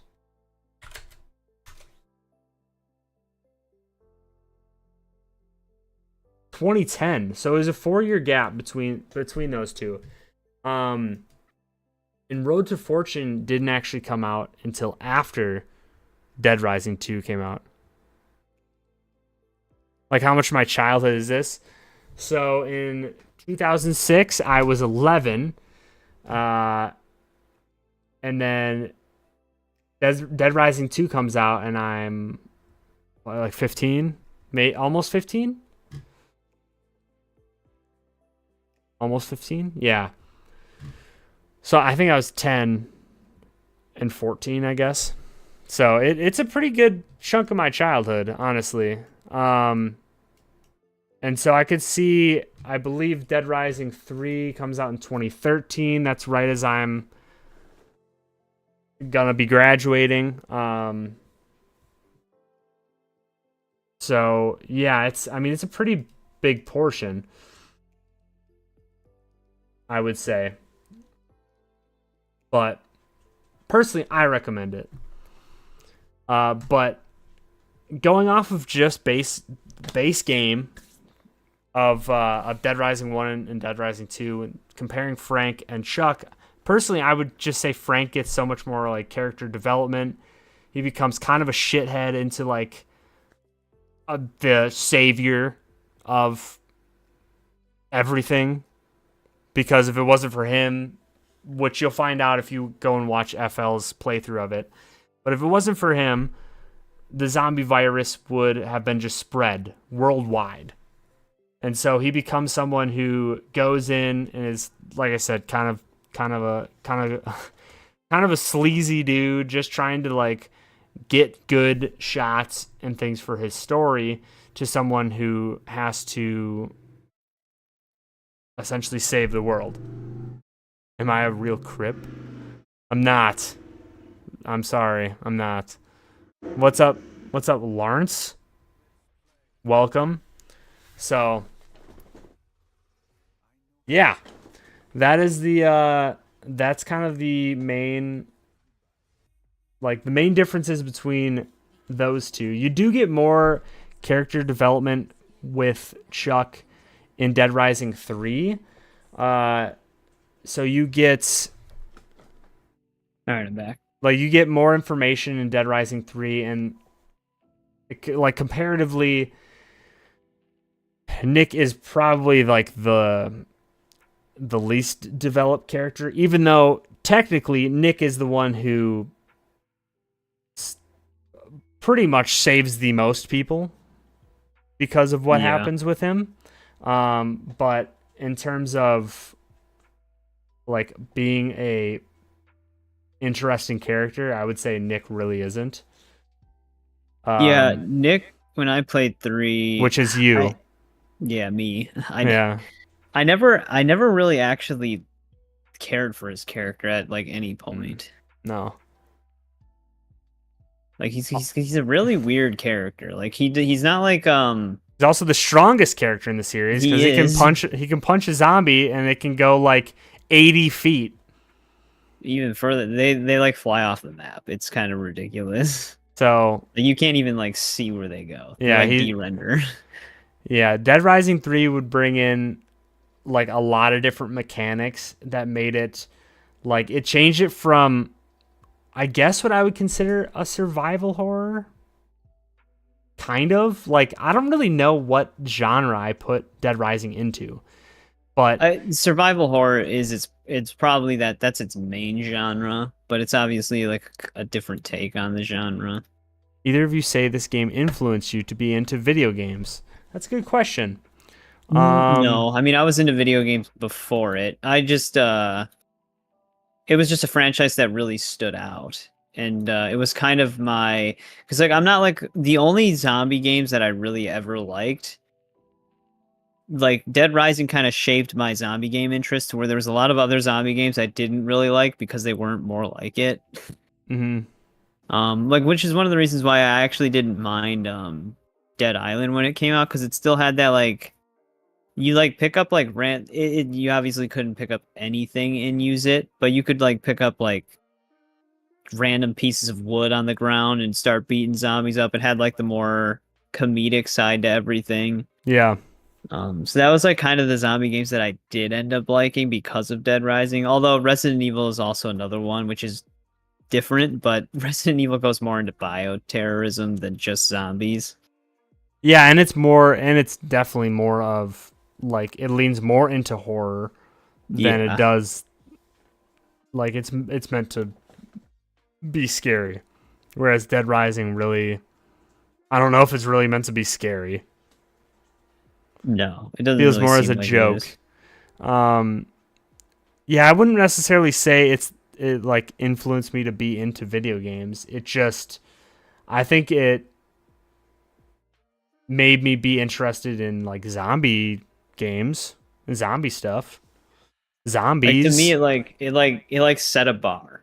for zombie games. Yeah. And in like later iterations didn't even hit the bar that they previously had set. Like, I don't think I was into Resident Evil or anything like that. I mean, I was into Resident Evil before Dead Rising. Yeah. Because 4 came out before that, obviously. But yeah, just that type of zombie game. Because Yeah. Resident Evil, most of the Resident Evils don't even have traditional zombies. Like 0, the first one, 2 and 3 do. And then you don't really see traditional zombies again until 6. Yeah. And they're obviously like a joke at that point because everybody in Resident Evil 6 is an action hero. Yeah. 6 is going off topic, talking about Resident Evil. 6 is just ridiculous. The reason I asked, I played Atari in the 80s, then I had a gap until Final Fantasy 7 in 97. Final Fantasy 7, Final Fantasy 7 was fantastic. That's probably a good game, a perfect game to get back into gaming with. But yeah, for me, when I say it was like a big part Nick, of our childhood. Yeah, it was just like it set a bar for a specific genre. For me. Like me and Nick together, it's pretty big for like both of us because of the fact we that bonded over that. Yeah, we would, like I said, he's the person that like told me about the game. We would hang out and we would do like, so you'll see if you end up watching FL stream, but he did like, we would hang out and we would just try to do this infinite mode, which for those of you who haven't played the game is a mode that is infinite if it wasn't obvious. But during that, you lose health, but you also gain like rewards the further along that you go in days. I think the last one is like the 7th day, right? Heck, that's like the last milestone. You can go beyond that, but there's no real reason, I guess. Yeah. So yeah, the last like milestone of you getting some crazy rewards is day 7. And to do that, back then, you had to, like it's like super long ago, which I guess at this point it kind of is. But like to do that, you had to, like, you couldn't save the game. You had to just play it and stay up. And I believe, what was it? You had to just play it for 14 hours straight. Yeah, to hit the 7th day, it would take 14 real hours. You could pause the game, but because it was like 360, you never know if it was going to like freeze if you left your system on too long. So, yeah, so we would play the game or attempt to play the game for 14 hours straight. Which back then, I don't think that we realized how much time Infinite Mode actually took. We were just like, let's try to do it. And so we'd do it, and then, like, we'd switch off sleep schedules to, like, try to get through Infinite Mode. Yeah, which none of us would end up sleeping because... No. It was exhilarating. Exactly. But so that, like, when we're talking about me and Nick, like, it holds a lot of value in our relationship. I would hate Ryan if it wasn't for Dead Rising. And I would probably like Nick if he wouldn't have died on what day was it? Infinite Mode at my house. Might have been like day 4 or something, day 5.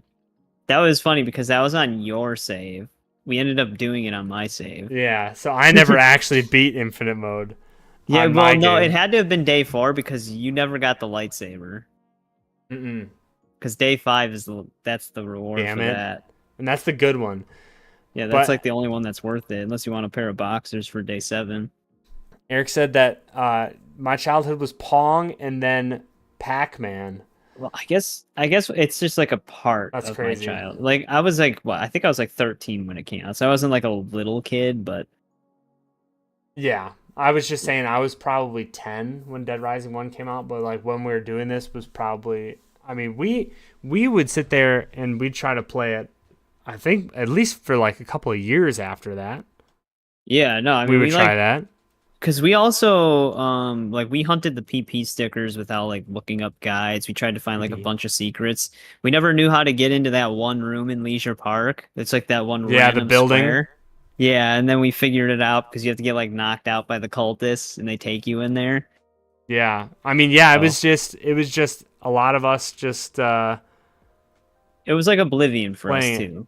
It was during a time where you can't just look things up. You would just play the game, which I think was what made it particularly special for us. Is just because it's like something where you just learn a lot about it just by playing it. And so Yeah, it's like that's why coming back now with the remaster and with it being so similar is just so like it's so nostalgic, but also because of the like enhancements to a lot of the things, it feels like a new game. It just feels nice. yeah, like I still see some like newcomers to it just playing the deluxe remaster and they're like, wow, this game's like why is this so much more difficult than 3 and 4? But it's funny because when you're a player who's played the One, 2006 version yeah, and you like know the game like it's the back of your hand, it feels super easy. Like it feels easier than it does even if I go back on my like completed save. This version still feels easier even though I didn't have like the like the laser sword or anything like that. yeah, But like, yeah, it's just funny. It's just like I said, it's kind of like because even Oblivion was kind of like that for us too, where we'd be like both switching off on it, except for like the time I didn't know my save was randomly on the hardest difficulty. yeah, yeah. You I don't even know how the hell that happened. Oblivion, yeah, you'd be walking around and it could just get killed by a damn invisible wolf. Yeah, there'd be like a necromancer somewhere or like a mage, and he'd turn all the wildlife in the area completely invisible. And it would take like I remember I don't know if you were at my house when I was doing it, but there was one Imperial guard attacking me by a stable, and I was on the stable roof, so he couldn't get to me. I had like 100 and something iron arrows, and I couldn't kill him. I hit him with every single one. It took Ja- over 100 iron arrows for him not to die because of the difficulty. And I like I said, to this day, I still don't know how my save was cranked up to the highest difficulty because I was only like level 5 on that save. Oh yeah, So it was brutal because that was my first impression of the game. Like I said, I don't know how it happened because it doesn't ask you for a difficulty setting when you start it. It just has like that slider in the options menu. yeah. So I don't know how it happened, but then like because I stopped playing Oblivion for that reason until I figured that out, and then it was like my favorite game ever. To me, it's weird. You guys grew up in an era where you had good games. My first game was blockbusting things. Yeah, I know. It's very yeah, depending on like when games started and stuff like that. I mean, the first game I ever played that I ever remember playing was actually Killer Instinct, which was still further along. That's when like because fighting games were still really like popular even at that time. And then the second game I remember playing was Ultimate Mortal Kombat 3. Yeah, I mean, even like the way that games are now, I think, like me personally, I think that we were in the like golden era of games. There were so many good games, man. But then Yeah. it's just become all now. It just feels like it's become very. I don't know. Well, now Yeah, it's I like don't know. you're searching for that like hidden gem that comes out. Exactly. Yeah. Like every now and then you get like a Ghost of Tsushima, Yep. and Yeah. then Now the only things that I'm really excited about are like PlayStation exclusives because they know what the hell they're doing. yeah, it's like Unless for every unless you count Concord. well, that's what I was about to make a joke. I was like, for every 5 live services, you get one Ghost of Tsushima. Yeah. But yeah, I mean, there's not a lot of games. That's why, like, indie games, everybody, the indie revolution is coming. The best games are going to be coming out from indie developers. I feel like I should start doing something with that. I feel like so we did. When was that? Early in the year, we did an indie showcase, right? Which I don't know if any of you guys were actually there for it or any of you remember it, but we did an indie showcase for The Edge of Allegoria, which was a game that was like crowd funded. I for some reason I am blanking on what the word is. But he got all the funding, Joe. And he's actually gonna be at DreamHack, so I'll actually go and I'll go and see him. And if I'm still trying to figure out what I'm gonna be doing stream wise there. So one of the things I didn't get a stream slot. There's gonna be some streamers there that are streaming from the streaming games from the location. Unfortunately, I did not get a stream slot, which sucks. But I'll see if maybe I can do kind of what I did last time with the DreamHack and just kind of go live from there. I'll be able to talk to Joe from Edge of Allegoria and be able to see what he's been up to. So when I was 10, I couldn't have imagined a game like Skyrim. Yeah, I'm sure when you were 10, if a game like Skyrim would have come out, people would have, their heads would have like exploded. Dude, I mean, Skyrim was pretty nuts even in 2011. That's true, yeah. It was. Still, though, I still think that Oblivion was better. But that, again, I feel like my ages from, like, 9 to, like, 15, maybe, or 16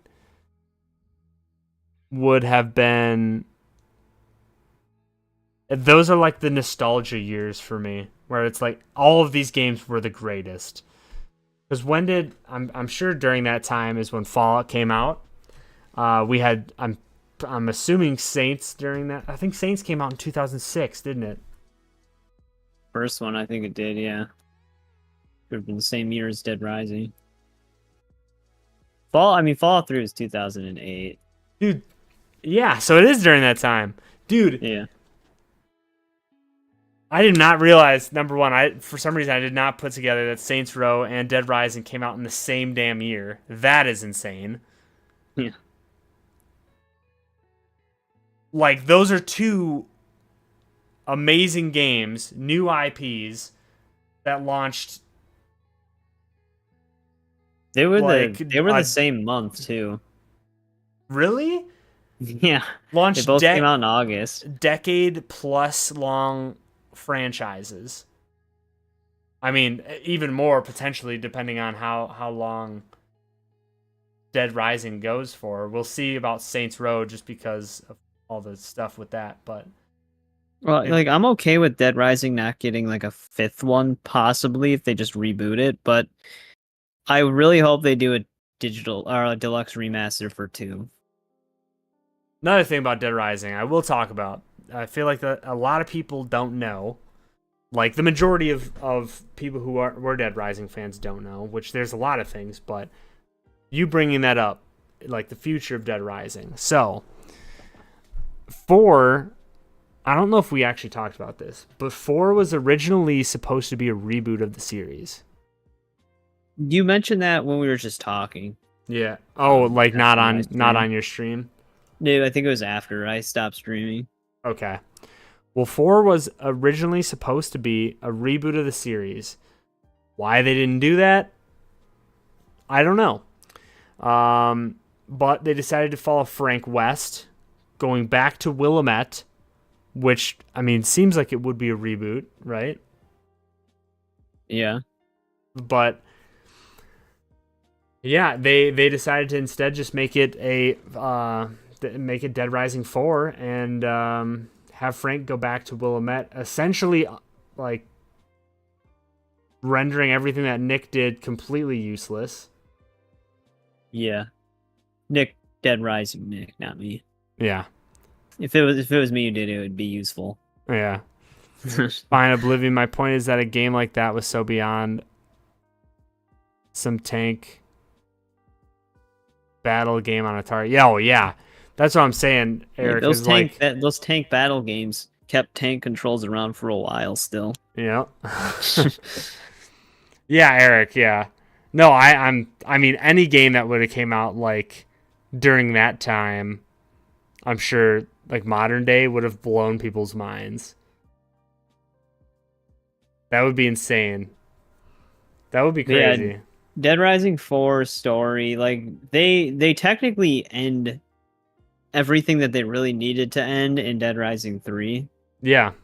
And then they just decided to be like, well, what if we just undo that for Yeah, Dead what? Rising 4? Well, if there's a secret experiment going on in Willamette still, or like And the funny thing from about the that too, past. the whole Willamette thing, if you were to like throw someone in Dead Rising 1 that like this is Willamette Mall, and then you compare it to like, oh, here's Frank in this mall, you wouldn't It's know not that it's even, yeah, Willamette. It's no, not the same mall at all, because it's story-wise, the mall was fully demolished and rebuilt, and it's got a yeah, completely different layout. So it's like they call it Willamette, but it's not like you would feel at home there. mm-hmm. The tank game was fantastic until I waited 30 years. Exactly. It's even better now. But yeah, so Dead Rising 4 was like the game that was like the underperformer of all of them. Well, Like all the it games essentially kind of was hit. the game that killed the franchise. Yeah. I mean, most of the games hit or exceeded their goals. Yeah, I but mean, then, even though Dead Rising 3 wasn't received that well, it still performed well. yeah. It wasn't Well, yeah, I received mean, poorly, but it was like mixed. I mean, like compare if you look at it from Dead Rising 2 to Dead Rising 3, like everything looks so much better. There's tons of zombies that you can have on screen. You can do combo vehicles, like Well, yeah, much it's bigger map. It's very, very new. Like they and, did like, get away there with are the aspects timer. of 3 that I like because of that. Mm-hmm. Like Dead Rising 3 actually feels really nice. It's weird because like even though Dead Rising 3 and 4 play the same way in terms of like movement and stuff like that, 4 feels clunkier and more downgraded than 3 did. Even like the physics and the zombie detail and everything is worse in 4, even though it's a newer game. Like they toned it, even though like the map's not as big or as full of zombies in 4, it's like they limited themselves more in 4 than they did with 3. Yeah.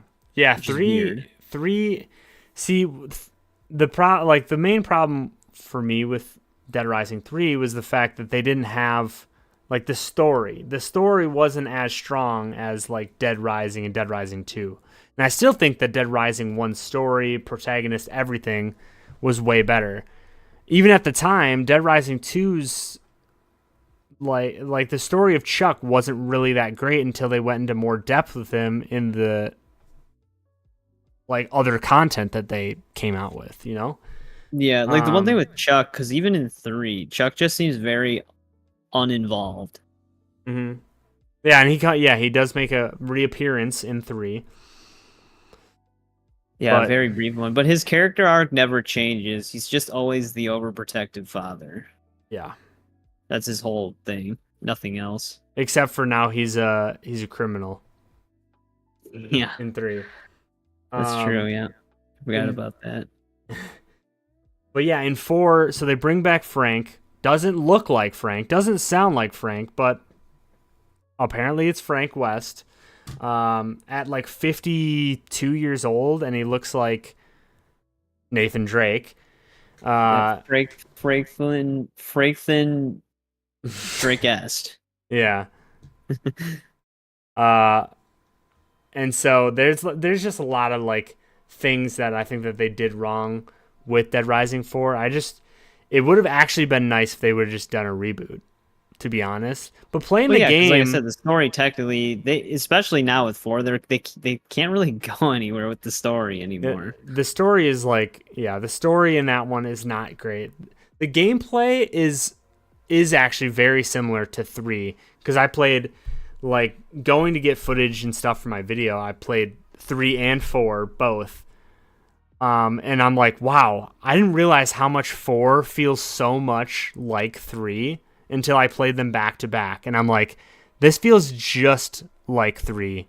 Well, yeah, it's the same movement system. I'm pretty sure Frank has the same animations as Nick does in a lot of things. Yeah, it just feels like a weird, like, it almost feels like off the record. Like, yeah, like Dead Rising 3's off the record where you play. There were Frank. aspects of 4 that I still liked, especially when they did like I forgot what the DLC was called, but it was like the other mode. I think it was just called Capcom Heroes. Mm-hmm.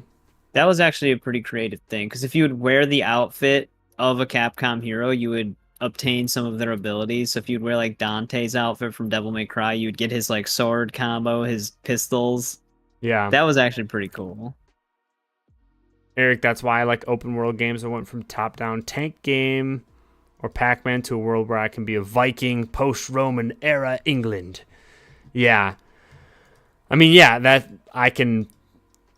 makes sense. I think it's the same with my dad too. Like my dad loves like the newer Assassin's Creed games. Yeah. Ever since I got him Black Flag. That was like the first one that I think that I got him, and he loved it. And he's gotten most of the Assassin's Creed since then, and I haven't even gotten them. But he'll like tell me about it, which is hilarious. But he's in the same boat with you, Eric. He does love those games. What's up, family? How's it going? But yeah, I mean, moving on from Dead Rising 4. So there was, and I don't know if we talked about this either. It's been a crazy week for me. I don't know what I've discussed with you. I got one night I got no sleep. So it's just been ridiculously crazy. So, by the way, thank you guys for just coming and hanging out. And I thought you were just going to end it at just coming. Just coming. Yeah, just coming. But no, thank you guys for coming and hanging out and just chilling out with me today. I really appreciate it. I kind of like this, just being able to chat. But anyways, back to what I was saying. Dead Rising 4 was the last actual IP that we got for the Dead Rising franchise, right? But, and again, this is something that I'm not sure if I told you, but there was a Dead Rising 5 planned. Yeah, you mentioned it the same day that I streamed. Yeah. I think it was after I stopped streaming, though. Family, you said you've been playing Space Marine 2 all day. I've heard good things. Family also doesn't know what Dead Rising is. Damn. Start from the beginning. Making me feel old. So Dead Rising is a zombie game, family. It was made in 2006. And it is a good one. I'd rather this than any TCM. Walt, Texas Chainsaw this weekend. You're in luck. We're going to be playing Texas Chainsaw right after this. No. But yeah, family, Dead Rising is a zombie game. Kind of covered it quite a lot earlier. Anyways, back to what I was saying about Dead Rising 5. So there was a Dead Rising 5 that was apparently planned until Capcom, I believe it's Capcom Vancouver. Yep, those bastards. Until they shut down in, I believe, 2018. Yeah, it was like a year or two after 4 came out, so it probably was 2018. I think 4 came out in 2016. Yeah, or 2017. Yep. So Capcom Vancouver closed in 2018. Apparently, they were working on a Dead Rising 5, in which, again, I don't really know why. And I don't know why. I'm sure it would have probably had a different name, but yeah. All I will say is that if it was Capcom Vancouver, I'm glad they never made it. Because Vancouver, the Capcom Vancouver branch was so incompetent. It was crazy. Their support was insane. I'd be like, hey, yeah, that's right. I forgot that you had problems with that. Numerous problems. I was like, hey, you guys, because they came out with Frank Rising, which was a DLC for 4. Technically, it's overtime mode, which overtime mode's a recurrent theme throughout the Dead Rising franchise. It's basically how you get the true ending of the game. But for 4, they decided to do it as a DLC instead. And they released it for Xbox, because it was like a 1-year exclusive for Xbox. It wasn't on PlayStation right away. Yep. So they released it on Xbox, but they forgot that they even had the game on Windows Store for PC. So they never released the DLC for PC. And then I sent them a support ticket. Well, it wasn't actually a support ticket. It was on their support forum, so like multiple people could reply from the same topic. And I'm Mm-hmm. like, hey, it's been like a week. You guys still haven't released this DLC on PC. And then the first response I get from Capcom Vancouver's support, my like community manager dude, he's like, just try to unplug your Xbox and then plug it back in and restart it. And like every comment after that was like, he said PC. That's And then literally hilarious. like the next week on like Tuesday, they finally released the DLC on PC, and on the store page it said like now available the week before. Oh, because Because it they was literally, only available on. well, because they were supposed to release it on both, but they forgot about the PC version. Oh, that's hilarious. And then the other thing too, I mentioned this I think I mentioned this on my stream when I was killing the 53,000 zombies. There are games like way back, like early like 2000s PC games where they sometimes have problems saving games or doing things unless they're installed on the C drive. Mm-hmm. That has been such an outdated thing for such a long time, but Yeah, of course, Capcom Vancouver they that's programmed Dead hilarious. Rising 4 were only cosmetic, like you know how you can get like the candy cane crossbow, Yeah. the bladed motorcycle, and then like the Hulk fists for the power suit. Mm-hmm. Those only worked on your game if you had the game installed on the C drive. That's such a weird like issue. Of course, they Uh, fixed all of this when the Steam version came out, but for the yeah, Windows Store version, it only had problems that they never patched. It still is like that. At least Frank Rising and the mini golf DLC works without being on the C drive, but all the other stuff you can't even access unless you move the game. yeah. Eric had the angry Ryan emoji playing TCM. That's true. How is Chance doing? So Chance is not doing that great. That's another one of the things that has kept me insanely busy. I don't really want to go into it a ton on here, but yeah, not doing very good. But yes, sorry. Dead Rising 5 was supposed to follow Chuck and Katie, but not after the events of 3. Apparently, it was actually supposed to go between the events of 2 and 3 during the time where I believe Chuck and Katie are in Mexico. So it was supposed to follow a time period of when they're in Mexico. Again, I don't know how good that would have done. To me, Chuck has never really been that interesting of a character, even though his character arc is very good. Just him, like anything that he's in is usually, it's just, I don't know. I don't know how to describe it. I maybe that's just me, but I've never really Well, no, thought of it's him just as like, uninteresting usually. yeah, Even the way they handled Katie in 3, it's just like okay. yeah. What do Like you mean, it's just like Amy a and Annie? very, yeah, that's her fake name, but Yeah, it's like a very like, I don't know, it's just like a clear rebellious daughter that we've seen like dozens of times in everything else, yeah, just thrown into like an apocalypse. But yeah, like 3 overall, I like 3, but story wise, even like when it tries to incorporate aspects from the other games, the only part that was just interesting in 3 was when they started delving into like Isabella's role and yeah. everything. Which, But yeah, I mean, you actually end up finding out at the end that like she is like the antagonist, pretty much, yeah, well, of what they started go a it. lot. They go a lot into that with Case West, but then they don't fully elaborate on it, and then 3 sheds like more light on it. Mm. So yeah, you end up finding out that she's actually the person. Isabella is the one that caused the outbreak at, I think it's Los Perdidos, I believe it's called. I think so, For yeah. some reason, I'm blanking on the name of the city, but she's actually the one that caused it, and the reason for that was because, again, maybe I should not be like saying all this because these are like huge spoilers.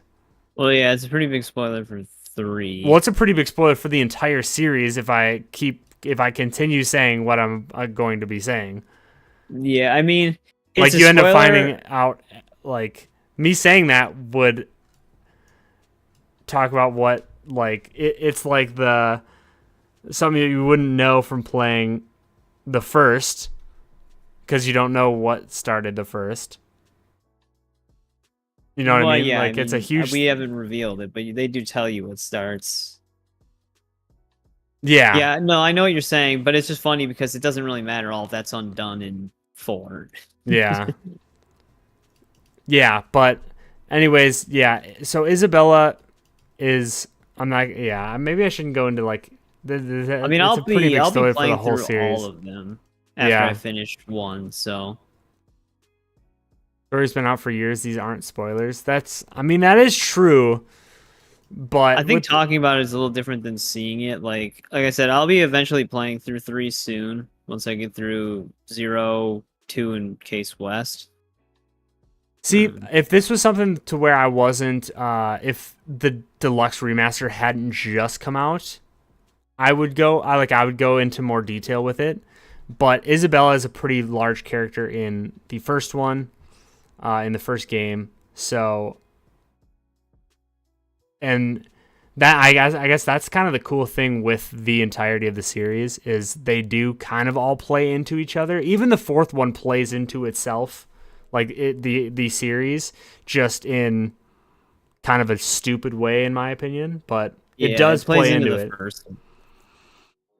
They do like with Barnaby, they go back to Barnaby and stuff like that. Yeah. But yeah, it's I mean, we've already done some spoilers already, but yeah, you can just say it. It doesn't matter. But yeah, so Isabella is like a big part in the first game, but you end up finding out that she's the person that essentially starts the outbreak in Dead Rising 3 to reveal the person that is immune in this city, and that happens to be Nick, who's the protagonist. And that's probably the most interesting part about him, is the fact that he's immune to the virus, which, okay, like that, I feel like that's a pretty big trope in like every single zombie thing ever. Yeah, there's always the one that's immune. Yeah. But yeah, that is the most interesting thing about him. So the most interesting thing has to do with the antagonists of the series, which is wild to me. A person once told me I had spoiled something on Game of Thrones. I reminded them that the first book was 20 years old, so no. True. But yeah, so, I think that covers the whole series, at least. Pretty much. But like ultimately you like come to ask yourself, like, well, if Nick was immune, they find him and they cure that strain of the virus, then we're all good, right? No, because in 4 they just create a new strain and it doesn't matter. No, actually, it's even worse. In 4 there was a strain already created that was That's true. Different. It was like a prehistoric version of the strain. Yeah, it's just like, okay, I guess you could do that every single time, which, yeah, if you think about it, that's kind of what Resident Evil does, I believe. Yeah, they're just like the T virus, the G, like it's just a bunch of different versions of the virus, but they don't pretend to like cure it. They don't pretend to be like, okay, we stopped the viruses once and for all. They don't ever state that. They're like, that's why Chris and stuff formed the BSAA. It's like their war on bioterrorism because they know there's going to be more. Yeah. Whereas like Dead Rising 3, they're like, we don't have to worry about zombies anymore. And then Dead Rising 4, they have to worry about zombies again. Yeah. Yeah, that was weird to me. Like, I kind of just wish that they would have rebooted the series. And honestly, like Dead Rising 1 Deluxe Remaster almost feels like a reboot to me. Honestly, I feel like what they could do is if they do like a Deluxe Remaster of 2, they could just continue off of that. Yeah, change it. Yeah, just start a new 3 that's different. Because like, if as long as they don't create the person that's immune, they can just keep going. Technically, like that's where they wrote themselves into a corner because they concluded the story in 3, Yeah. but they wanted to continue the franchise, so they had to Yeah, undo the true. Yeah, conclusions. true. That's true. Yeah, I wonder what they would do with that. It's Which that's tough. Like that is That's what I'm saying. Like, I don't know if I really need a Dead Rising 5. If they were able to do it well, I wouldn't be opposed to it. But like, I don't know. I'm like good with the franchise as is, to where it would just be cool to get a deluxe remaster for 2. Like that would actually be like, if they did that, I'd be like content do you with the Dead think Rising franchise. do you think that they would do something similar to like Resident Evil 7 where they would go like That's the with a thing. I feel like the niche of Dead Rising, it has to kind of maintain its identity. Like Resident Evil 7 changed a lot, but since it's kind of just meant to be like a claustrophobic survival horror franchise, and it strayed so far away from that, the more it went on, turning into mostly like an action game. 7 was still kind of like it fit in the genre. Like it was kind of a return to form, just with a first person perspective. the joystick jabber was this. You could just do this without a camera. You're doing it now. That's true. Yeah. Um, I like the camera though. Oh, you might be referring to me because I don't have like there's no me on the Oh screen. yeah. Yeah. I mean, that is technically what this is pretty much. But yeah, I mean, honestly, there's not. I don't think there's really that too much more to talk about. There were movies which we did discuss. Um, you're liking this a lot? Hell yeah, Eric. Well, that's good to hear. I mean, if everybody's Next week we'll talk about Red Dead. yeah. Um, I don't know how often I'm gonna do this because like there is a lot of research over the past week that I have done to be able to talk about it like this, but it's possible we could do something like this to where we just go over literally it'd be just joystick jabber. Like this is what this is essentially so this is actually what joystick jabber started as. Joystick jabber, which Trenton, I don't know if you were actually around in the community when we were talking about this, but I'm glad you're enjoying it, and I'm glad you've been lurking. That's perfectly fine. But Joystick Jabber actually started out with just me and Nick. We would play a game together while also talking about that stuff. That concept kind of fell apart because we would get so invested in the game that we would just like stop talking about what like the news or like what the gaming stuff that we were talking about. So it did have to evolve from there. We haven't discussed share yet. No, we have not. That's true. Ryan, when's the share cosplay? Hey, I told you guys I'm working on at the same time that I'm doing a bajillion other things. I'm still writing my short film that I want to do, and it is going to have a share song in it. And you're gonna pay for the license? Maybe I should. It'll be worth it. It's like $1,000 a month. Maybe it'll have a share cover in it. Yeah. But yeah, so this is essentially what Joystick Jabber was. Is just me and Nick would actually be together. But it started out very similar to this.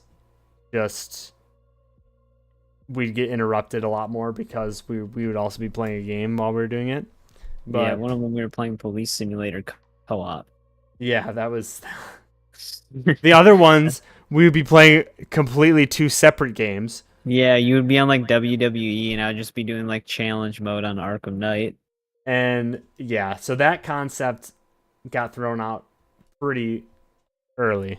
This is essentially a merge of the two. Yeah. So like it's the setup of the first rendition, but without the games like the second rendition. but also live streams so that Oh yeah. we can discuss too with you guys. So maybe we will do this in the future. I did want to make this into a series, like a Let's Talk series about various different topics, whether it be Dead Rising or eventually one day Alan Wake universe. Oh man, Maybe that's a can of worms. yeah, maybe we'll do some Red Dead at one point. Madden.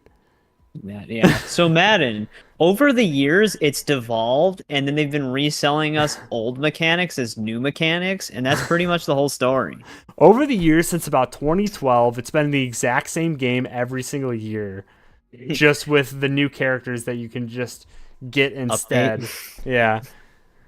Yeah, I'm not even. I don't even want to discuss that on our Dead Rising Let's Talk.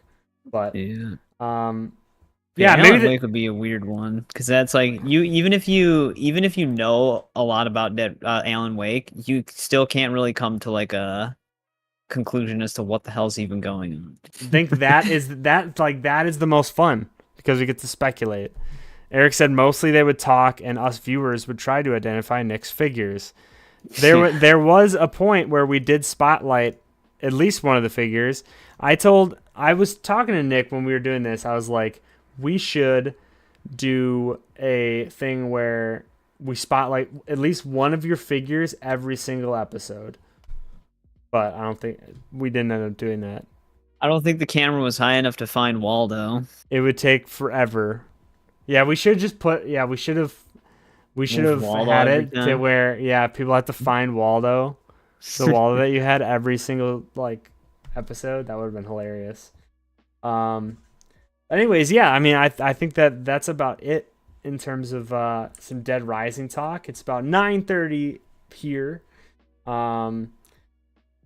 Again, thanks for just chilling. I enjoyed this actually quite a bit. Nick may have a hoarding problem. The funny way to spell collecting. You see, so you guys see the figures. What you don't see is all of the boxes of the figures that he's also kept. I mean, a lot of those boxes are gone now. I only have ones where it's like if it's like a limited release figure, I kept the box. Like it only had so many made or something like that. I don't have like the box of like random ones, like especially Hasbro stuff, if I even get Hasbro stuff anymore. Yeah. But yeah. Maybe we'll dive into some more later on. Maybe I might put a poll up or something. But yeah, this was fun. I enjoyed this. It was just chill. We got to just hang out, talk. And we'll if you join me in tomorrow's stream, we can talk about Dead Rising. Yeah, exactly. As I'm playing Dead Rising. That's true. We could. Yeah. I figured it'd be easier to actually talk about it like in a setting like this than when I'm actually playing the game because I have a thing where which is probably terrible as a streamer, and I'm thinking now it's like why did I ever even think that I would be able to do this? But I can kind of only like concentrate on one thing at a time. I've noticed. So it's like I don't understand how I could I'll be bleeding out in a video game while you're in a fight that you have no chance of winning unless you have help. Yeah. We'll completely forget I exist. So it's like, yeah. I was like, you know what? What I could do is stream. And then I'm like, you know what else I could do? I could stream on multiple platforms while also playing a Souls game. Yeah. Vertical, horizontal. Let's talk about diagonal. Let's talk about yeah. You guys missed my diagonal stream. That didn't work out very well because you couldn't see anything of anything. Yeah, on mobile, it's just like your chin. And yeah, half it's just the like game. just my eyes. Yeah. Okay, guys. But that'll be about it. Thank you guys for coming hanging out. Tomorrow, go and check out FL's Infinite Mode stream. And I will probably Channels Evolve. True. I will probably be in there if I can. It has been like I was saying earlier, it has been a crazy week for me. I've like barely been outside or seen the sun I'm becoming Nick. The hell's the Like, sun? exactly. I just we will see if I want to sit even more in front of this computer. But I might go and touch a little bit of grass tonight. Not tonight, tomorrow. Maybe tonight, even though it's dark out. What if you had a grass allergy? And I couldn't do that. Peace out, everyone. All right. Yep, this has been the longest outro ever. Have a good rest of your weekends, guys, if I don't see you. And I'll be back on Monday. So have a good one. Sly Spy Gaming signing out. See you guys.